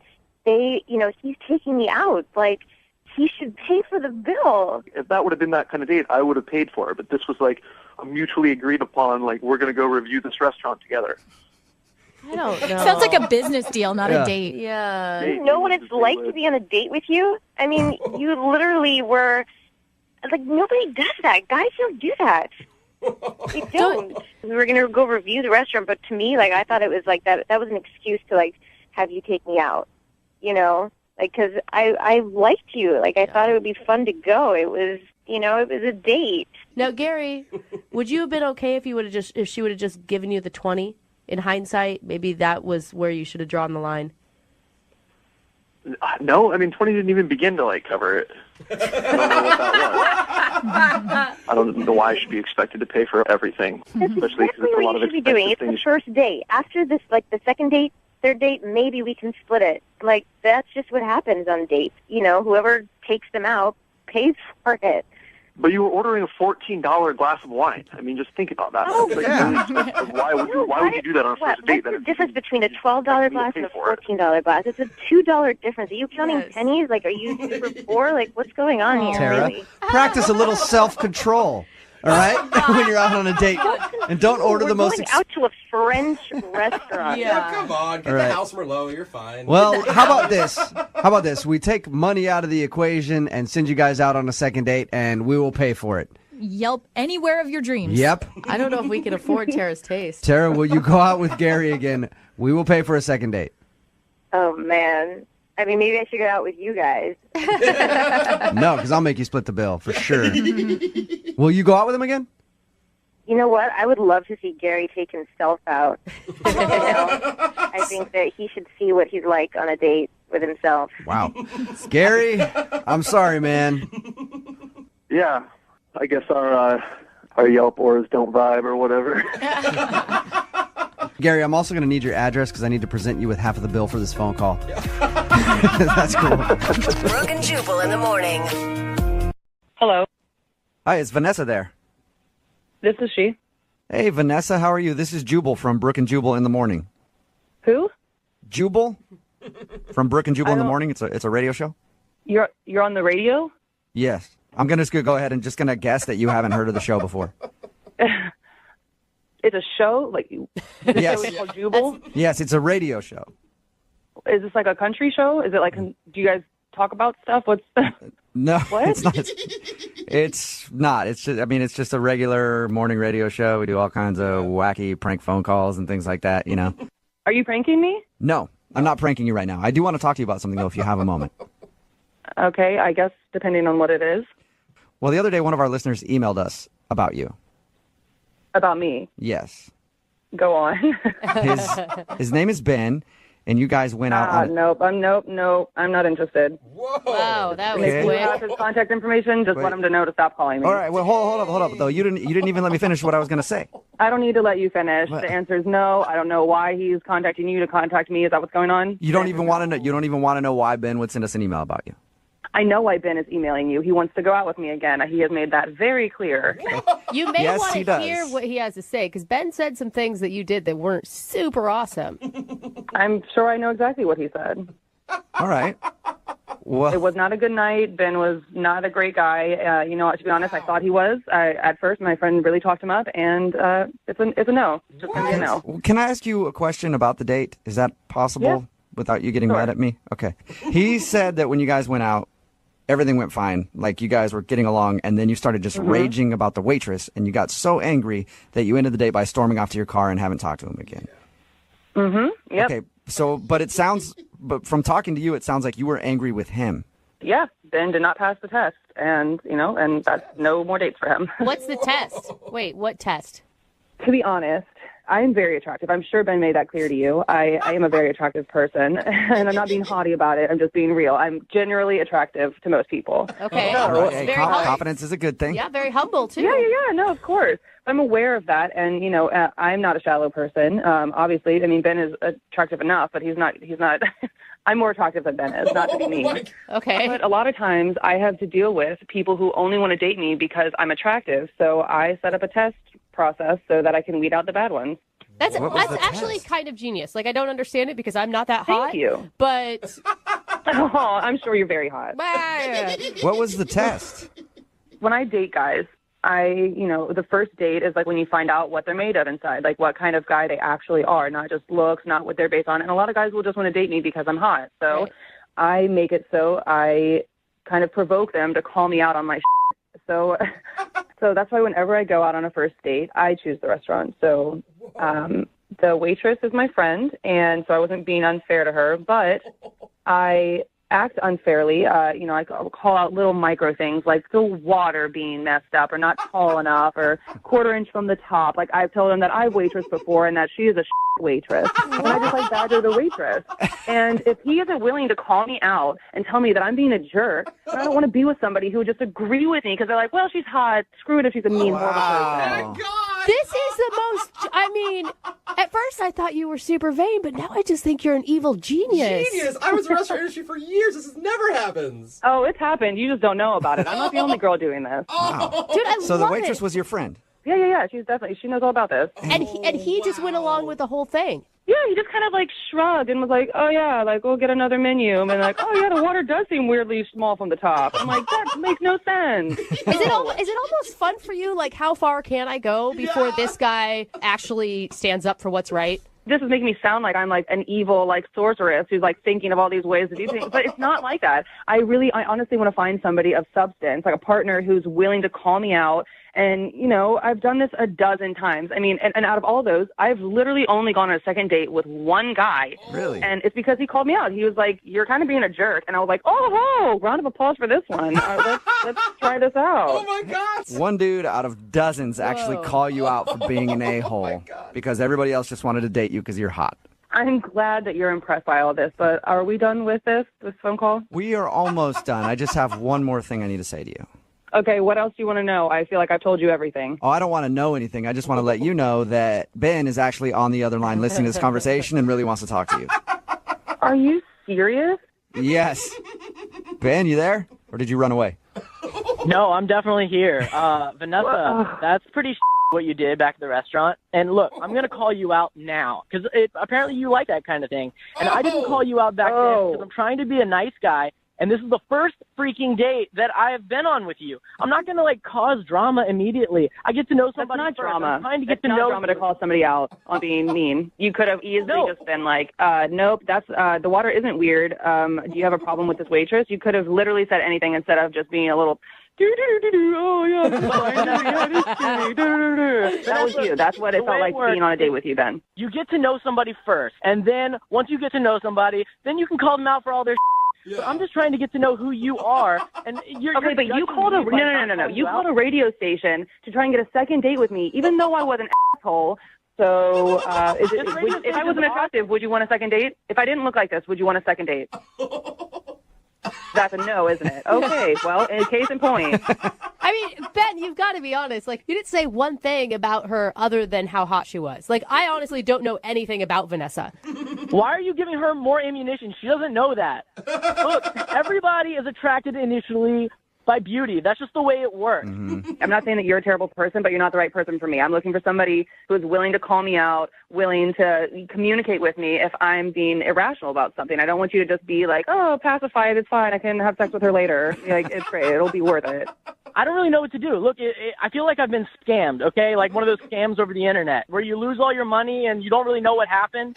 And I feel like you didn't give me a fair date, and I deserve a fair date. Everyone does. And so, like, that's all I'm asking. I'm only asking for just a fair date, somebody that's open and honest and not playing tricks.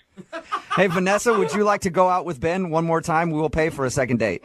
You know, I want to give him a round of applause for that wonderful speech he just gave, but no. Oh my God. Man.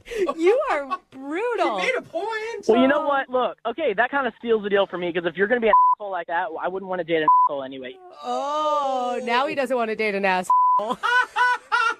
Ben, if you would have done that on our first date, maybe we'd be going on a second date now. You would have had to call a radio station to get in touch with me. This is bullshit, man. Ben, I'm sorry you did not get a second date. Look, I can't win. If I called her out and didn't like who she was, then she would like me. And if I didn't and wanted to get to know her more, then she won't like me. Yeah, I don't know. I guess on your next date, just as soon as you start going out, just call him out on everything. Just be rude. Is that what you're wearing? Yeah. I'm definitely going to do that next time. Brooke and Jubal in the morning. Hello? Hi, can I speak to Aaron, please? This is Aaron. Who's this? Hey, Aaron, this is Jubal from Brooke and Jubal in the morning. What? Jubal from Brooke and Jubal in the morning, radio show? Sorry, I'm not familiar. No, you're not? I don't think so. Good, we're off to a great start. So we do a segment on our show that's called the Second Date Update. And we recently got an email from one of our listeners about you. Oh, okay. Who? His name is Steven. Oh, he emailed you guys? Yep, he emailed us, told us a little bit about your date, and said that he really liked you, but now you're not getting back to him. So he thought maybe we could find out what went wrong. Okay. I mean, Steven, he's a nice guy. Like, I thought he was cool. You did? You sound so positive about Steven. He's really sweet. Probably the nicest guy I've ever been out with on a date. Whoa. The only thing is he's a little bit down on himself. What? Down on himself? Yeah, I think he's a little bit too down on himself. Well, we talked to him, and he doesn't sound like the most confident guy in the world, or even near the most confident guy in the world. Mm-hmm. And he told us about your date. He said that he had planned some kind of fun date for you guys, and you turned him down instantly and were like, no, I want to go to a bar. Oh, yeah. I mean, I felt bad about that. Normally, I'd be down for that kind of thing immediately, but I didn't explain. I was kind of hungover from the day before, so I needed to just get back to normal. So that's why I thought, let's go to a bar. Wait, so you weren't freaked out by the bottle of bleach he had, or you didn't think he was an idiot for even thinking about it? I mean, I didn't think about the bleach much because I was, like I said, hungover. But I just thought, let's keep it simple because I don't feel well. Let's just get to know each other. Okay. That sounds so nice. Yeah, it does. He said that's the part that really threw him off because he didn't know what to do with that. He said he felt kind of awkward and felt bad that he had tried to plan something that you didn't like. Oh, yeah, he made that very clear. Oh, no. I mean, he apologized the entire night, and I kept telling him, no, it's fine. And I even told him that I kind of felt bad for turning it down so abruptly, but he just couldn't let it go the whole date. Whoa. Okay, and did that just kind of get annoying to you? Well, I felt like I kind of had to pick him up, like, no, it's okay. Let's just move on. Yeah, and like one of the most attractive things about a person can be confidence. Yeah, it was just, I couldn't even get to know him because he was beating himself up. I'm a terrible person. I actually visually picture him punching himself in the face when you say that. I mean, yeah, I think he kind of was inside, and it made me feel kind of bad because I felt like I was doing that to him. Oh, no. Now you guys are just both on this date feeling horrible for him, I guess. You're both feeling bad for him. Yeah, I mean, no matter what I said or did, I just couldn't really get him out of it. I mean, he's got, like, zero confidence. Like, he went to the bathroom, and he was gone so long. Like, I clocked it at 20 minutes before I checked on him. Well, that's not confidence. That's like I don't know, lactose intolerance or something. Oh, no. There's another issue there. I went to check on him because I was concerned, just wondering what was up. And he was outside the bathroom saying that there were people in there and that he couldn't, go when there was other guys around. So he was waiting for it to be empty. Shut up. He told you that? He can't use a urinal when other people are around? Oh. Yeah, I mean, I guess not. I mean, he was just standing outside the door that whole time. Oh my gosh. Did you offer I'll watch the girls' room so you can at least use a private stall? No, luckily some guy came out and he sprinted inside and I did watch the door for him. He's like, "Can you watch the door for me?" And I was like, "Sure." Can you watch my door? I gotta pee real bad. I could see how that might be a little bit of a turn off. Not a little bit. That is a big turn off. Yeah. Yeah, I mean, I didn't really even know how to feel. I just kind of stood outside the bathroom and watched for him, and then we finished our date, and yeah, I didn't really know how to feel about him. All right, well, he knows how to feel about you because he liked you a lot. I mean, that's really sweet. I mean, I liked the idea of him. It's hard to say, though, Okay. Well, I need to let you know, Aaron, Steven is actually on the other line listening to this conversation and wants to talk to you. What? Yeah, Steven, are you there? Yeah, I'm here. Hi, Aaron. Sorry about this. Oh, no. You don't need to apologize, Steven. Yeah, you don't need to apologize, Steven. You don't have to worry about it. No, I should. I do. I really should apologize to you. I shouldn't have called the radio station. Maybe I don't know. Maybe that was a good idea. Steven. You were wondering what was going on. I get it. Well, I do want to apologize. I'm sorry about it. Steven, what are you doing? Just stop apologizing. Steven, I felt bad that I turned down your idea, for incorporating objects into our date or whatever. Like, I would normally be down for that. Like, I just want to be clear. I felt bad. So you don't have to feel bad. No, I'm sorry about it. I shouldn't have probably done that right away. No, you don't have to apologize. You don't have to. It's okay. Well, I don't know. I just feel bad that I'm making you feel bad about, me feeling bad. So it's I'm sorry about that. The lack of confidence is kind of endearing to me now, Aaron. I don't know. I mean, you just have to stop apologizing. You're okay. We'll move on from here. Steven, Aaron is telling you not to worry about it. Do you hear her saying that?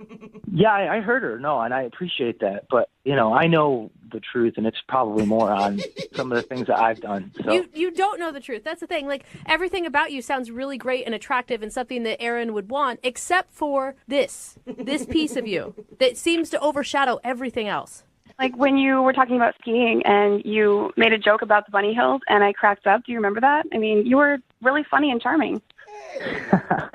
Oh, thanks. Yeah. I mean, I'm just not very good at skiing, so it's funny to I don't know. Somehow I have a feeling, Steven, that you wouldn't think you were very good at skiing. Anything. But you thought that was funny? Yeah, of course. I thought maybe you were just being nice. Of course. No, honestly, I mean, you're really funny. You just need to work on your confidence a little bit, and you'd be sexy even. Wow, that's very nice of you to say. Thank you. There you go, Steven. Look at that. Aaron thinks you could be sexy. Someone should put a little pep in their step. Aaron, would you like to go out with Steven on a second date? We will pay for it. I mean, I was just trying to get his spirits up. I mean, I don't know if I'm ready to take that step yet. Oh, come on. Yeah, I kind of figured that was probably what you were thinking, so I don't blame you.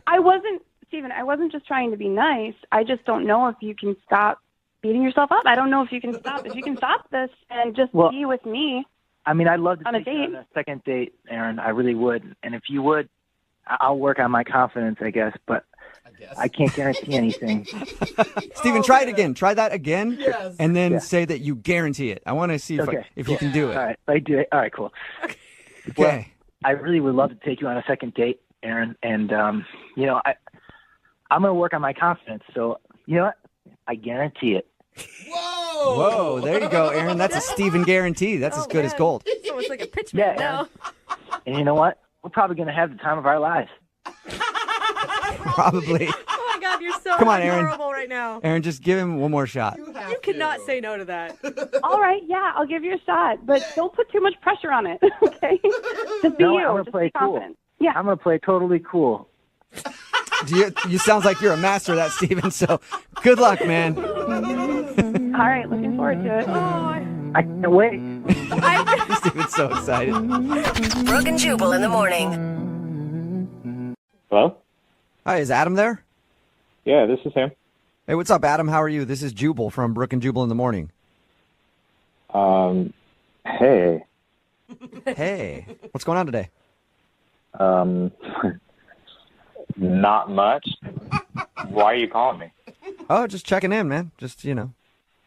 No, I don't. Oh, okay. Well, the real reason I'm calling is that somebody emailed us about you and asked if I could get you on the phone. Her name is Rachel. She actually lives in the same building as you do. Oh, what? Do you remember Rachel? Do you know Rachel? Yeah, but why are you calling about her? Well, because we do a segment on our show called the Second Date Update. It's where if you go out on a date with somebody and then end up blowing them off after, they email us to see if we can get you on the phone and ask why. So Rachel's wondering why you won't call her back after your date. I did call her. Right. She said that after your date, she got a missed phone call from you, and then she texted you back and was like, hey, sorry, I missed your call, and then she hasn't heard from you since. Wow, she told you everything. She did. She even told us about the I love you comment. Yeah, that was pretty embarrassing for her. Oh my God. Is that the reason that you're not calling her back? Because she dropped I love you on a first date? No, I actually thought that was kind of endearing. Really? Yeah, because she got so worked up about it. She kept saying it. And, I mean, I got that she just said it as, you know, a saying, and I wanted her to move on, but she didn't. You didn't help her at all. She said after she said I love you that you got super awkward. I didn't get awkward after the first time she said it. I got awkward after the fifth or sixth time she said it. Yeah, she told us that she feels like she went a little too hard on trying to let you know that it was a joke. I wouldn't say it was a little too hard. I mean, I was trying to get to know her, and she just kept saying it, and it just kept getting in the way. Me trying to get to know her. I thought she was great, and I wanted her to just stop saying it. Poor girl, she was so awkward about it. Yeah. So is that the only issue then? The I love you? No, I knew it was a joke, and I wanted to see her again, and that's why I called her. And the call went to her voicemail, and on her voicemail is this other dude who, yeah, he sounded like a real douche. He was like, hey, what's up? This is Rachel's phone. Leave a message because she's busy right now. And she's laughing in the background, and he's laughing about it. And it's like, what? Weird. Wait, what do you mean? Yeah. So you're not calling her because there was a guy's voice on her voicemail? That's sketchy. It wasn't just a guy's voice. It was the way he was talking and the way she was reacting to it in the background. Don't you think it's just like a voicemail joke that just isn't very funny to you? It didn't seem like it. Like, who's this dude? And why is she laughing like she loves it? You don't know who the guy is? Why don't you just call her up and ask her? I mean, I might sound paranoid if I call her up and I'm like, hey, who's that dude on your voicemail? Yeah, I could see that being like, hey, was it another dude? You seeing somebody else? Like it's been one date. Already? But you are being that way since you're not calling her back and you don't know who this guy is. It could be her brother for all you know. You're right. It could be, but it might not be. And it's only been 4 days. I still haven't decided if I'm going to call her back. You know what? Why don't we just clear this thing up once and for all and ask who the guy is, because she's been on the phone listening this whole time. What? Yeah. Rachel? Hey, Adam. Hey, Rachel. So I guess I have some explaining to do. I'm kind of, I guess, relieved, but the person on my voicemail is an ex-boyfriend. Whoa! Okay. What? Why? Good question. I mean, it's really not that big of a deal. I mean, it's just my voicemail. I think it's really funny. I like the way he's putting on this, like, douchey, silly voice, and I sound really happy in it. It's just, it's just, to me, it doesn't seem like a... Wait. Time out. You like the way your ex sounds and the way you sound happy with him? Okay, look, it's really not that big of a deal. I mean, things didn't end badly between us, and I just thought it was funny, I just... Yeah, but it's over. Are you not over him? How long ago did you break up? We broke up like 3 months ago, but no, Okay. I don't have feelings for him at all. It's just... Okay. So, yeah, you are clearly not over him. Have you gone on any dates other than me since you broke up? Yeah, I went on one, but I wasn't super into him. Rachel. But Rachel, nobody listening believes that you're over your ex. Not one person. Oh my God, you guys! Just because I have a voicemail with someone on it doesn't mean that I'm emotionally attached to them. Oh, We no. broke up, it's over. I feel like... Facebook friends with their exes. People get coffee with them. It's not. I'm not in love with him at all. I don't know, but it just seems like you wouldn't even want to have hear their voice that often, let alone have that be on your voicemail all the time. Well, when I listen to my voicemails, I don't. It's not like an answering machine. I don't listen to it. I don't even think about it. The only people that hear it are the people that call if me. you like the way it sounds, do you call your voicemail and just listen to it? No, that is yourself? not something that I do. And honestly, Adam, I really like you, but we've only been on one date. And as we get to know each other, I'm happy to change my voicemail if it bothers you. That's a big step. It's not. That's see what I mean. It's not a big deal to me. It's just like I just feel a little on the spot and awkward right now. I just feel like I don't need to be bringing in my past. Right, it's my past. It's just a voicemail. I'm But not it's not your past. him. You're still living in it.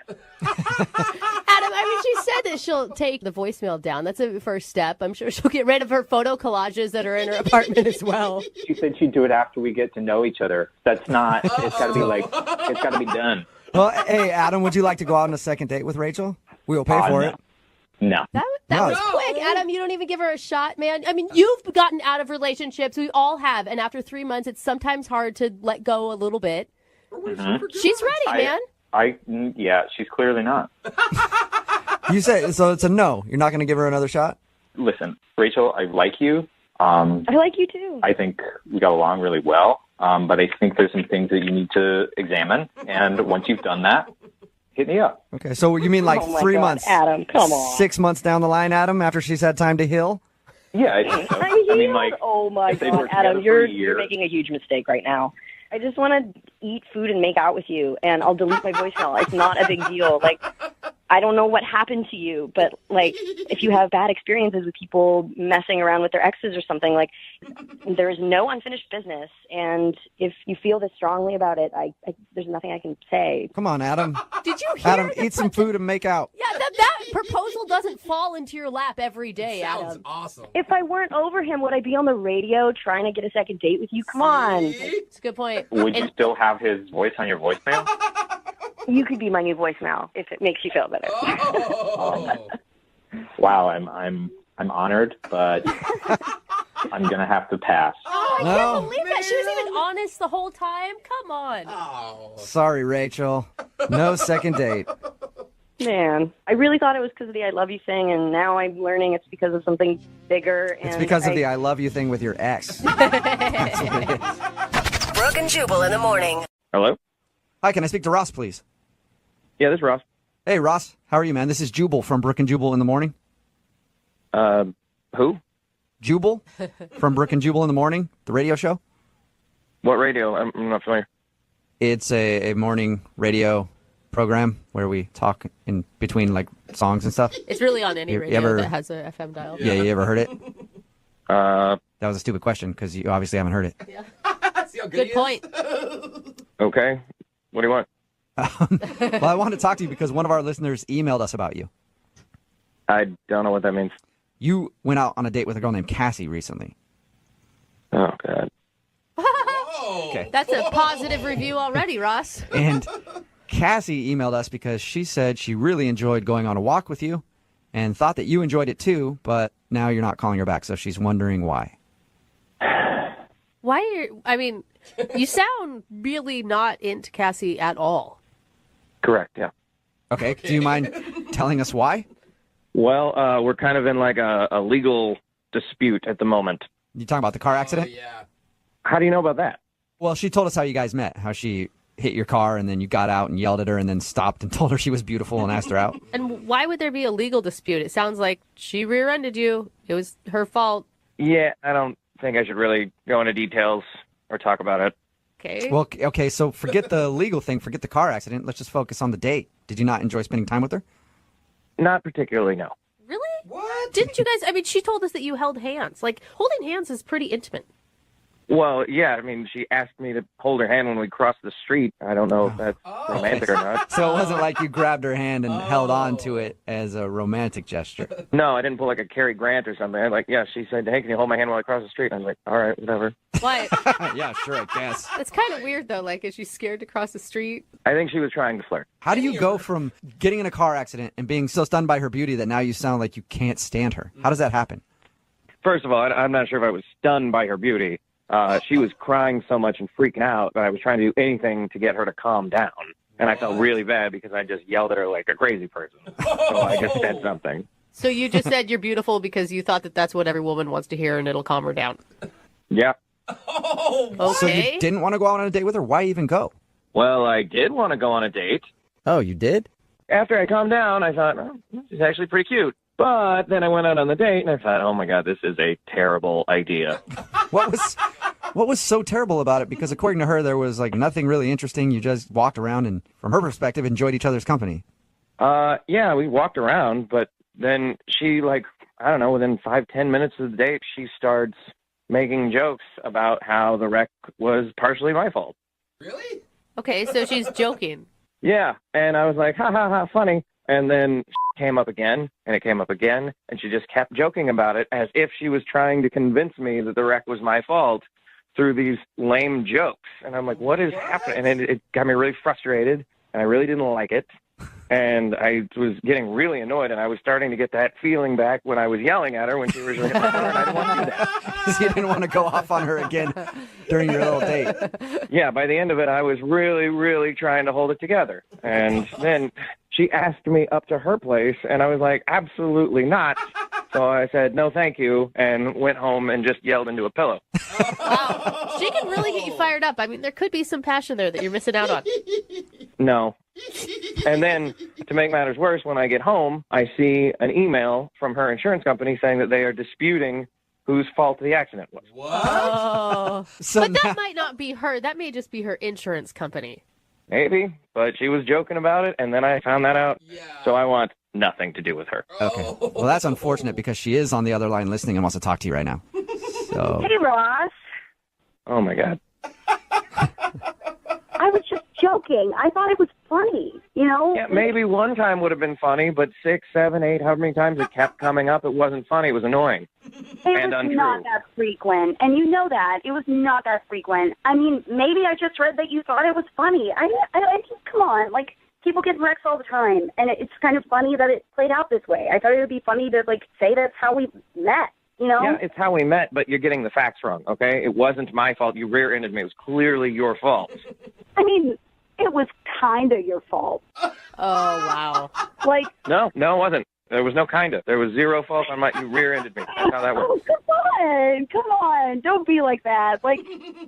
You were trying to hit me. A little part of you did want to hit me. Let's Are you crazy? I saw. I remember when you look in the rearview mirror and there was a face, and then I'm in the back of your car. See, these are the kind of jokes that annoyed me on the date, and that you're still doing them. All right, Ross, are you sure that you didn't see a cute girl in your rearview mirror and slam on your brakes, just hoping that her car would end up in the back of yours?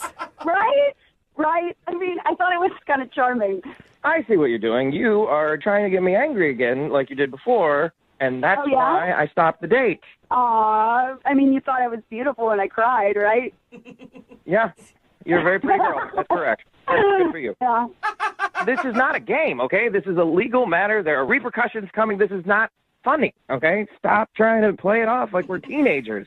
Come on, Ross. I mean, we all have to admit it's not all black and white. Sometimes there's a gray area, and sometimes, like we all have to take a little bit of the blame, It's not that No, that's not how life works. That's not how that works at all. We live in a society with laws. Certain people are at fault and at certain incidences, and you are not getting it. Cassie's just messing. Cassie's trolling you now, Ross. You realize that, right? Yeah, you're all trolling me. You're all crazy. You're kind of funny when you're mad, though, Ross. I mean, I kind of get where it's a little fun. Why is everyone laughing? I'm losing my mind over here, and you guys are having a great old time. You're just getting so upset. I mean, she's just joking with you. And that's the point. It is not a laughing matter. Okay? This is not funny. No. What are you laughing at? I'm laughing because you're getting so mad and you don't have to. I'm getting mad because you hit me and you're not admitting it. And now I'm having to fight about it with insurance companies. Oh, Roz. You gotta stop focusing on that stuff. The courts are gonna handle it. Let's just focus on you and me and the good time we had. There is no you and me. You and me aren't. That doesn't happen. It can happen, Ross. If you'll go out with her again, will you go out with Cassie? That is not going to happen. Come on, one more time. Just go out with Cassie, and we'll pay for your second date. Pay for a second date so you can make fun of me all over again on the radio? I don't think so. Come on, Ross. I will side with him a little bit where I'm sure you're having to spend a lot of time on the phone with insurance companies, and that can be a little upsetting. You don't have to talk to them. You can talk to me. I'm talking to you right now, and it's not going well for me. Brooke and Jubal in the morning. Call the phone number and get him on the phone and find out why he's not responding to you, okay? Oh, God, thank you. I'm so nervous, but thank you. Okay. Well, just relax. We'll get him on the phone. We'll do this for you. So cute. Awesome. Thank you so much. We're sorry. Obviously, he's not perfect. Oh, my gosh, did he disconnect his number because I texted him? No, I don't. I think I probably dialed the wrong number. Let me try again, okay? Oh, my God. Okay. I hope that he didn't, cancel his phone because of you texting him. Oh, no. That doesn't make sense, does it? No, it doesn't. I think you're okay. It's probably my fault. I misdial numbers all the time. I hope.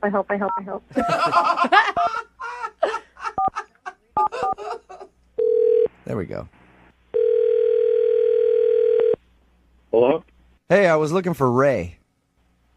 Yeah, this is him. Who is this? Hey, Ray, how are you? This is Jubal from Brooke and Jubal in the morning. I'm sorry, what is this in regard to? It's in regards to a date that you recently went on? Yeah, I didn't sign up for any date thing or anything like that. I know you didn't, Ray. I host a radio show. It's called Brooke and Jubal in the morning, and you recently went out on a date with one of our listeners, and they asked us to call you. Okay, you're going to have to be a little bit more specific because I go out with a lot of women. Mm-hmm. Okay. Her name is Mary, and you met her at the gym. Oh, okay. I remember Mary. She says that she's tried to reach out to you since your date, but you haven't responded, so she's wondering if she did something wrong.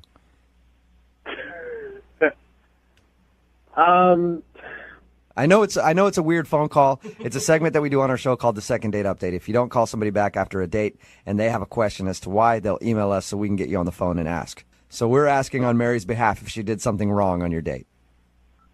I mean, Mary's a nice girl and everything. I just, when you meet somebody and you just feel like you're out of their league a little bit. I know exactly what you're talking about, Ray. It happens to me all the time. Ouch. So are you saying you don't feel like Mary's in your league or playing on your level? Yeah, I mean, essentially, it was the way, she was looking at me and the way she was talking to me. I felt like I was doing her a favor by going out with her. Whoa, dude. Did you feel that's this a lot to way? say. Did you feel this way before you went out with her, or this happened you realized that while you were out with her? We were at the gym. I got this kind of desperate feel, and I was like, she's one of those girls I know I can sleep with if we went out again. Yep. So it's Why do you think that you can sleep with her? Because she was excited to go out with you? well, I mean, don't really have a hard time finding women. Usually they just kind of come to me. And if the schedule permits, then, Okay. hang out. So would you qualify your date with Mary as a pity date?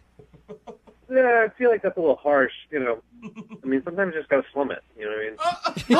You gotta slum it? You just said that? Isn't that worse than Every once in a while you gotta give back to charity. Dude, come on. Why would you even go out with her to begin with? I mean, I don't think you're doing someone a favor by considering them less than you. I'm sorry, I'm really trying not to be mean. That's not what I'm trying to do. It's just that I'm being honest. I feel like kind of doing her a favor, and I thought, why not? I got nothing else to do. I might as well. And, All right. I appreciate your honesty a lot, Ray. Really?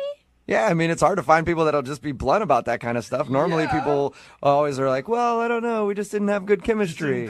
I think you're an egomaniac who's completely rude. I mean, if you're Jennifer Lawrence, you're not going to go out with some guy that manages a Subway. Like, that's not going to happen. You're going to find someone that's on equal footing with you. And I felt like she's a few steps below me. Okay. Like I said, thanks for your honesty, man. I also have to be honest with you now and let you know that Mary is actually on the phone listening to this. She is? Yeah. Hi, I'm here. Hi. Hi. Hi. Listen, Mary, I'm not trying to be mean to you or anything. I know. I understand completely. You know what? I get it. Mary. Did you not? As smart as you, and you are a rare catch, and you just know it. Mary, did you hear what he was just saying about you? Did you hear what he was just saying about you? But I don't mind because I can try to be better. I'd rather know, and then I have a goal. I'd rather know that, and then I could try to be better. No, Mary, you love yourself for who you are, and you have some self-confidence and some self-worth. No, I know about loving myself for who I am right now, but we can still always want to improve and hope to improve. Otherwise, what's the point? If we're not going to try to get better. But what did he say that was constructive? He just slammed you. I didn't take it that way. He's kind of right. He has high standards, and like I said, I told you guys, he's an amazing guy. He's rare, and Ray, it was an honor just to have dinner with you. If you guys talk to him more, you'll figure it out, like I did. Mary, I appreciate that you want to be able to work up to eventually being in my league, and to be fair, I feel like with a little bit of work, I think that you could be there. No. There's a few things I definitely noticed on our date that you could improve on. Like, I noticed that you were kind of going for some more fatty, calorically dense food when we were out on a date, and I feel like if we get away from that kind of stuff, it can really help you. Oh, you narcissistic. You mean okay? I can work on that because to put me in the level you're in, then it would be my honor to try to do that. No, Mary, are you serious? No, don't. What? But he's right. I don't mind. It's like a parent that loves you and wants you to be your best. They acknowledge the good things you have. No. I do want to be better. I've always wanted to be better, and if this is the way I get, to understand how to be better, then it's a blessing. Mary, you're walking into like a controlling, narcissistic, egomaniac. I have to say something. You guys have been nice to me, but enough's enough. You shouldn't talk about him this way. I know who he is. I met him.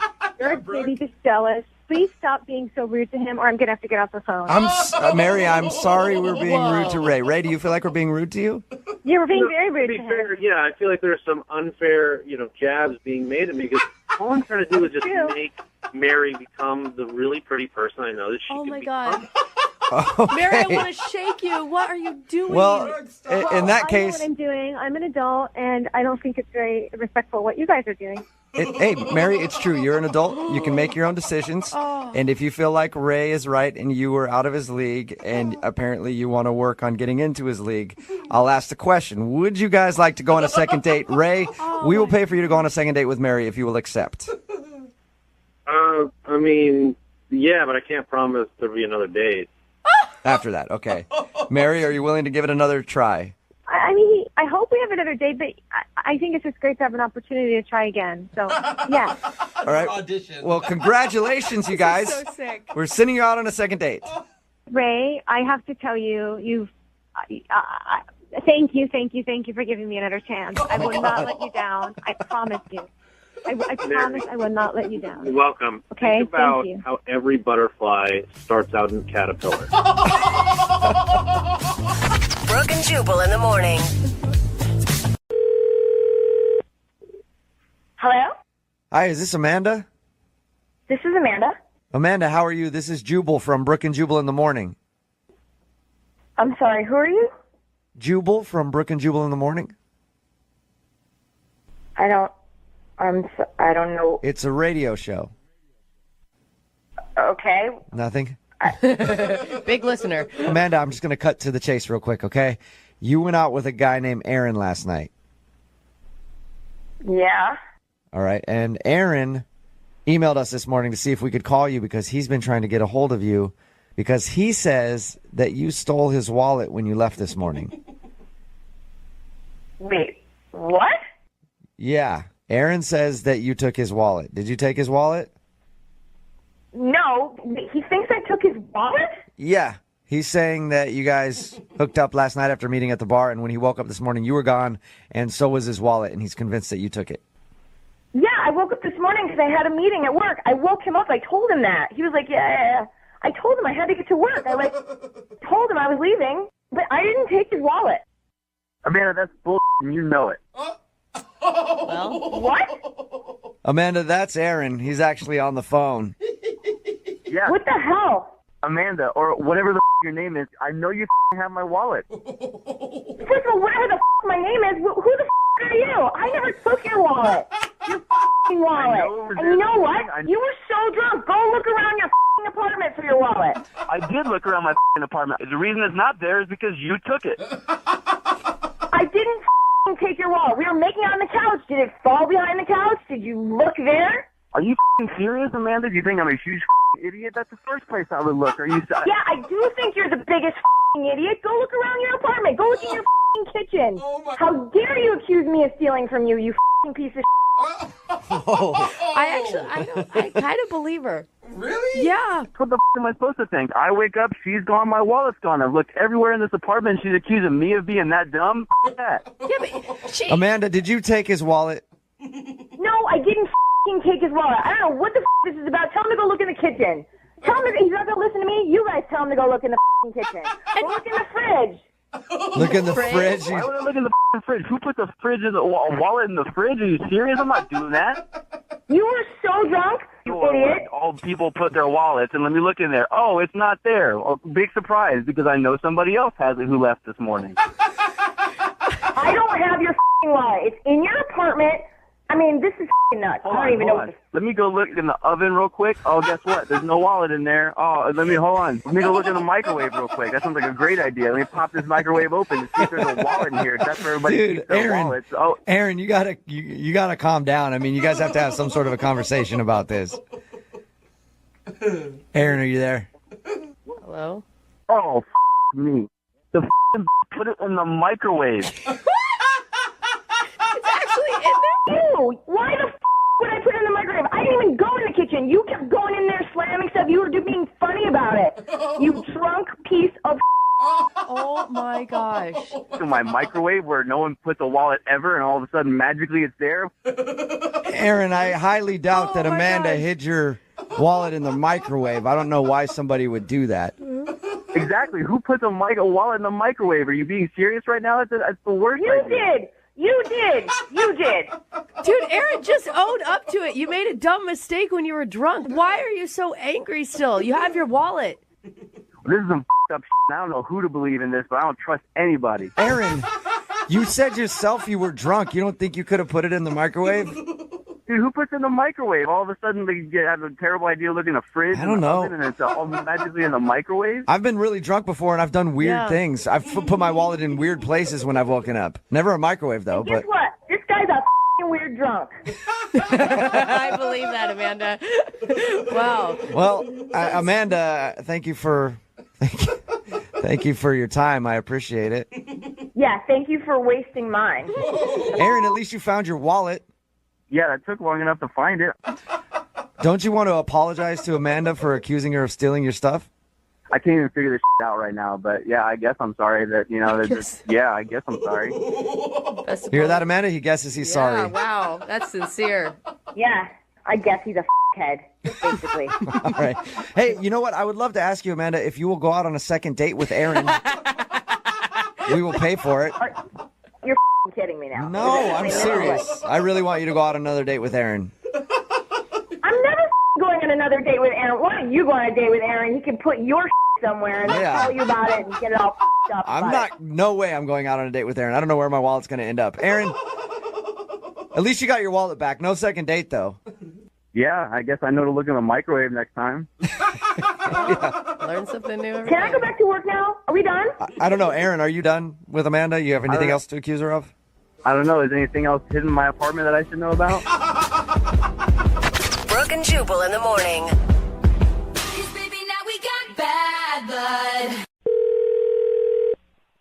Hello? Hi, is this Kevin?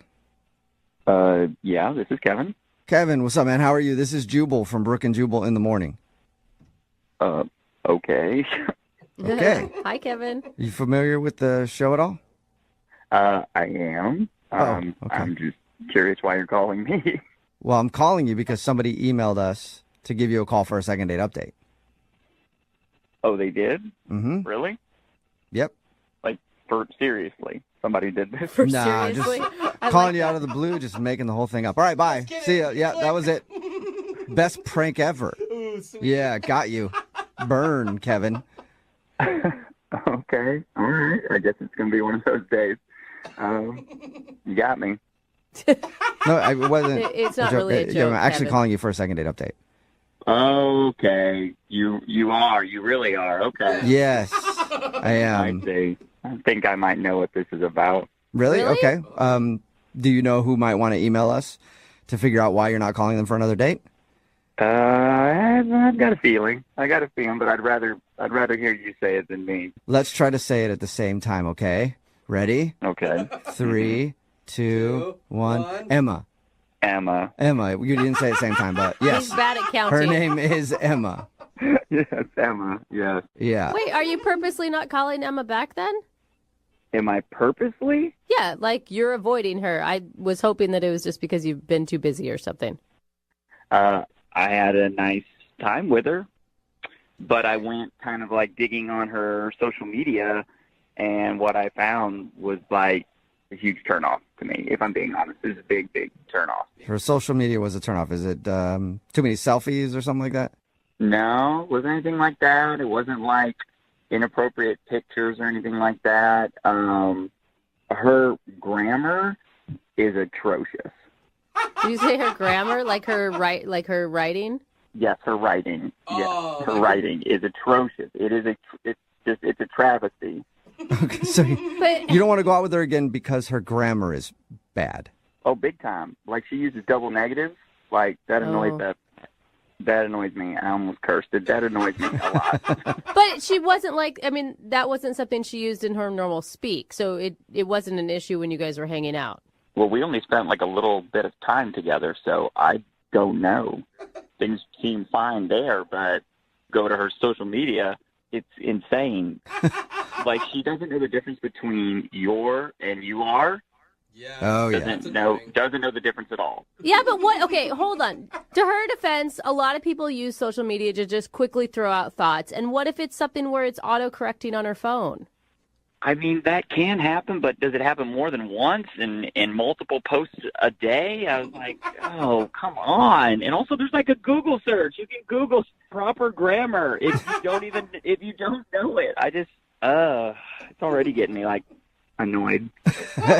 And you're not open to like maybe trying to coach her through her grammar?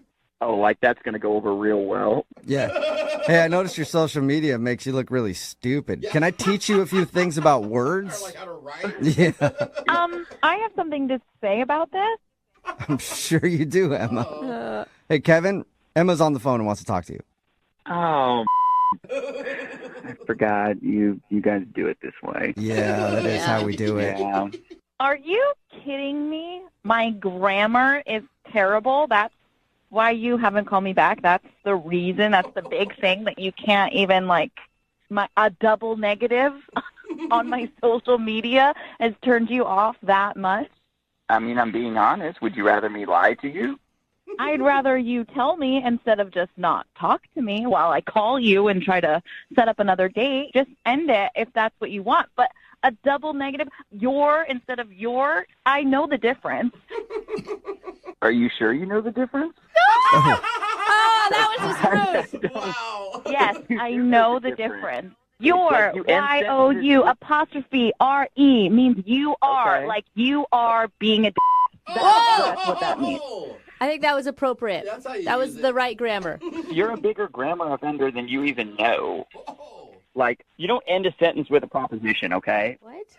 Like, nobody does that, Emma. Nobody does that, you know? For such a grammar guy, is it a proposition or a preposition you're not supposed to end a sentence with there, Kevin? Okay, all right, dude. Slow down. I made a mistake. I meant to say preposition, not proposition. Oh, okay. All right, just checking in on that one. I feel like that was fair. Yeah, but maybe we shouldn't give you the benefit of the doubt since you're not giving me the benefit of the doubt that I just like to do quick posts and I'll end a sentence however I want. Oh. But it's social media. It's not like I'm writing this thesis about I don't even know what.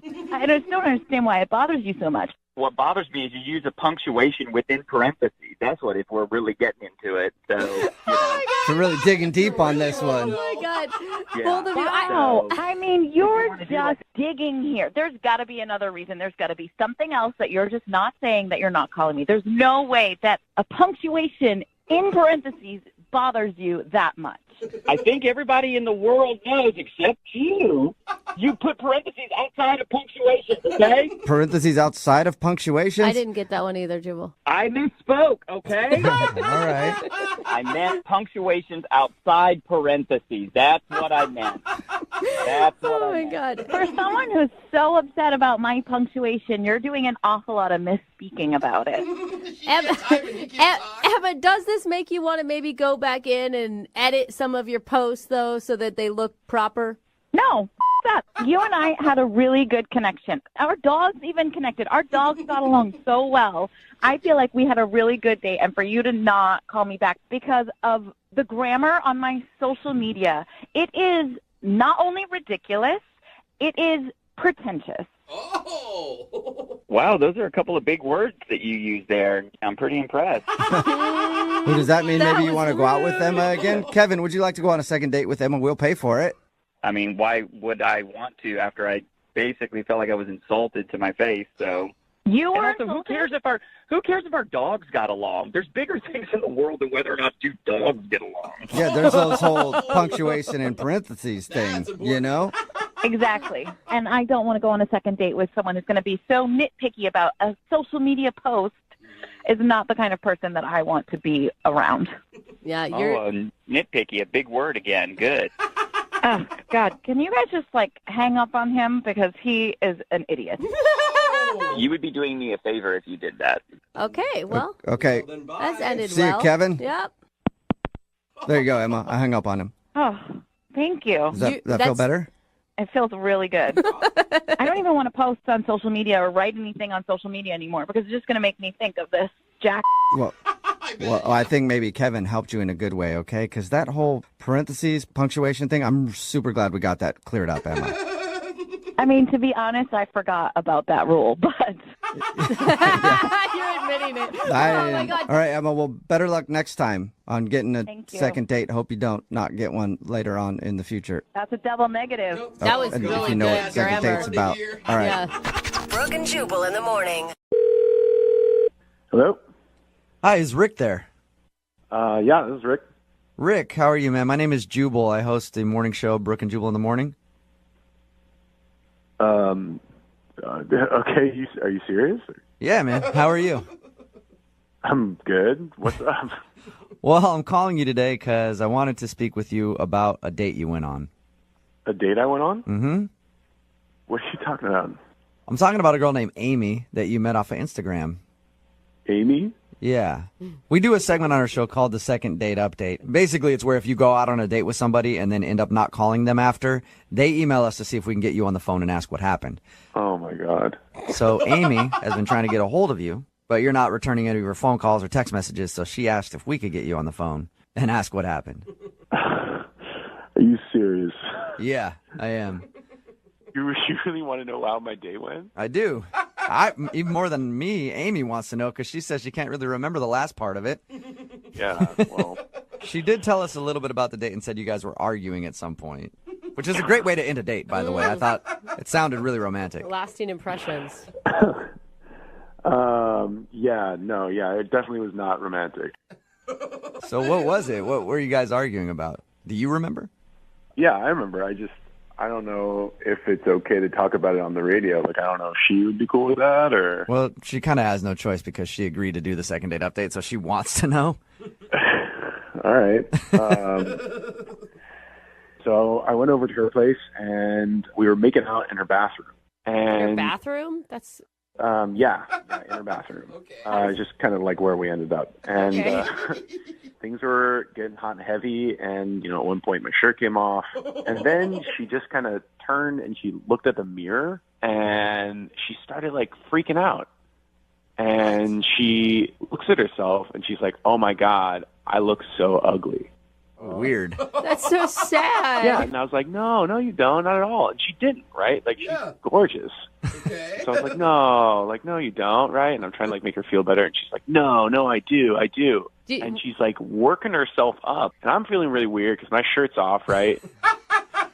And then as I'm trying to, like, calm her down, she starts to, like, argue with me. Arguing over whether or not she looks pretty? Yeah, kind of. She's like, no, you don't know what you're talking about. Like, you're lying to me. And I'm like, no, I'm not. Like, you look fine. You look great. You look beautiful. You're like, I was just in here with my shirt off making out with you because I think that you're attractive. Right. And eventually, this kind of, like, half fight turns into, like, a whole fight. Oh, no. Like, she actually was getting aggressive with you because you were telling her that she looked good. Mad at me for calling her pretty. You know what I mean? Okay. Did you think at first she was just fishing for compliments and then it took a weird turn? Yeah, I mean, kind of. I thought that, because, like, sometimes girls get down on themselves, but, like, this was way beyond anything that I've ever seen before. She was just out of control. And so finally she's just like, you know what? Like, get out. What? Oh, my God. Yeah. She kicked you out for calling her pretty is what you're saying. Right. And she kicked me out of her bathroom. And she locks the door behind her. Oh. But my shirt and my wallet were still inside the bathroom. Oh, yeah. So she's in there freaking out. So did you like going ballistic, and she's like sobbing in there, and I'm like, can I get my shirt back, please? Oh, I just want to give her a hug. How long did it take till you got your shirt back? I didn't get my shirt back. Oh. She just opened up the door at one point and then threw my wallet at me and told me to get the out. And I just ran home topless. That sucks. All right, well, that was an interesting evening for you. Any chance you'd ever talk to her again, ever? I don't think so. I mean, it was just a little too crazy for me. Oh, that's unfortunate because she's actually on the phone listening to this conversation. What? Yeah, Amy, are you there? Oh, my God. I don't remember that, like, at all. Oh, Amy. Did that seriously happen? Did I seriously cry and then kick you out of my apartment? You've been listening the whole time that I was talking? Yeah, and I, like, don't remember any of that. Like, are you serious? Did I kick you out like that? Yeah, you did all of that. It was... You don't remember anything? No. Oh, my God, that's so funny. Wait, Amy, you think that's funny? You're not mortified by that? No, it's, like, kind of hilarious. Like, did you hear that story? That's so funny. So it doesn't bother you that you were freaking out because apparently you didn't think you looked good that night and he thought you were pretty and that pissed you off.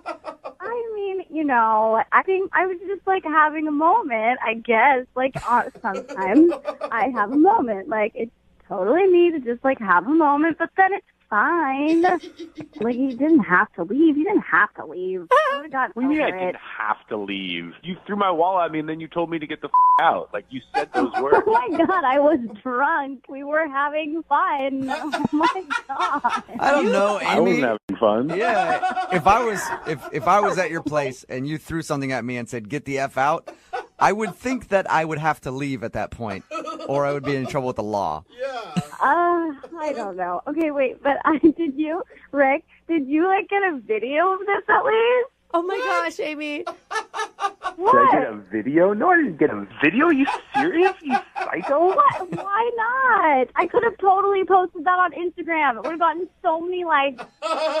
You would actually. Amy, this is thing I've ever heard. You'd actually post a video of you having this freak out online, Amy.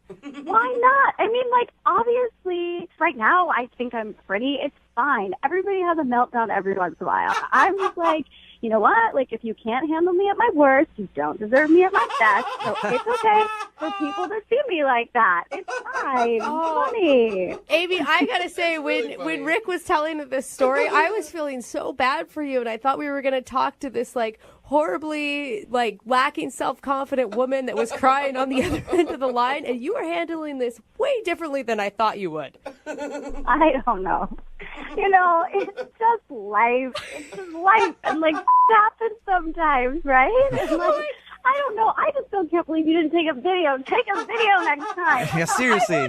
The next time you're having a meltdown like that, you need to make sure somebody is there to videotape it at all times, Amy.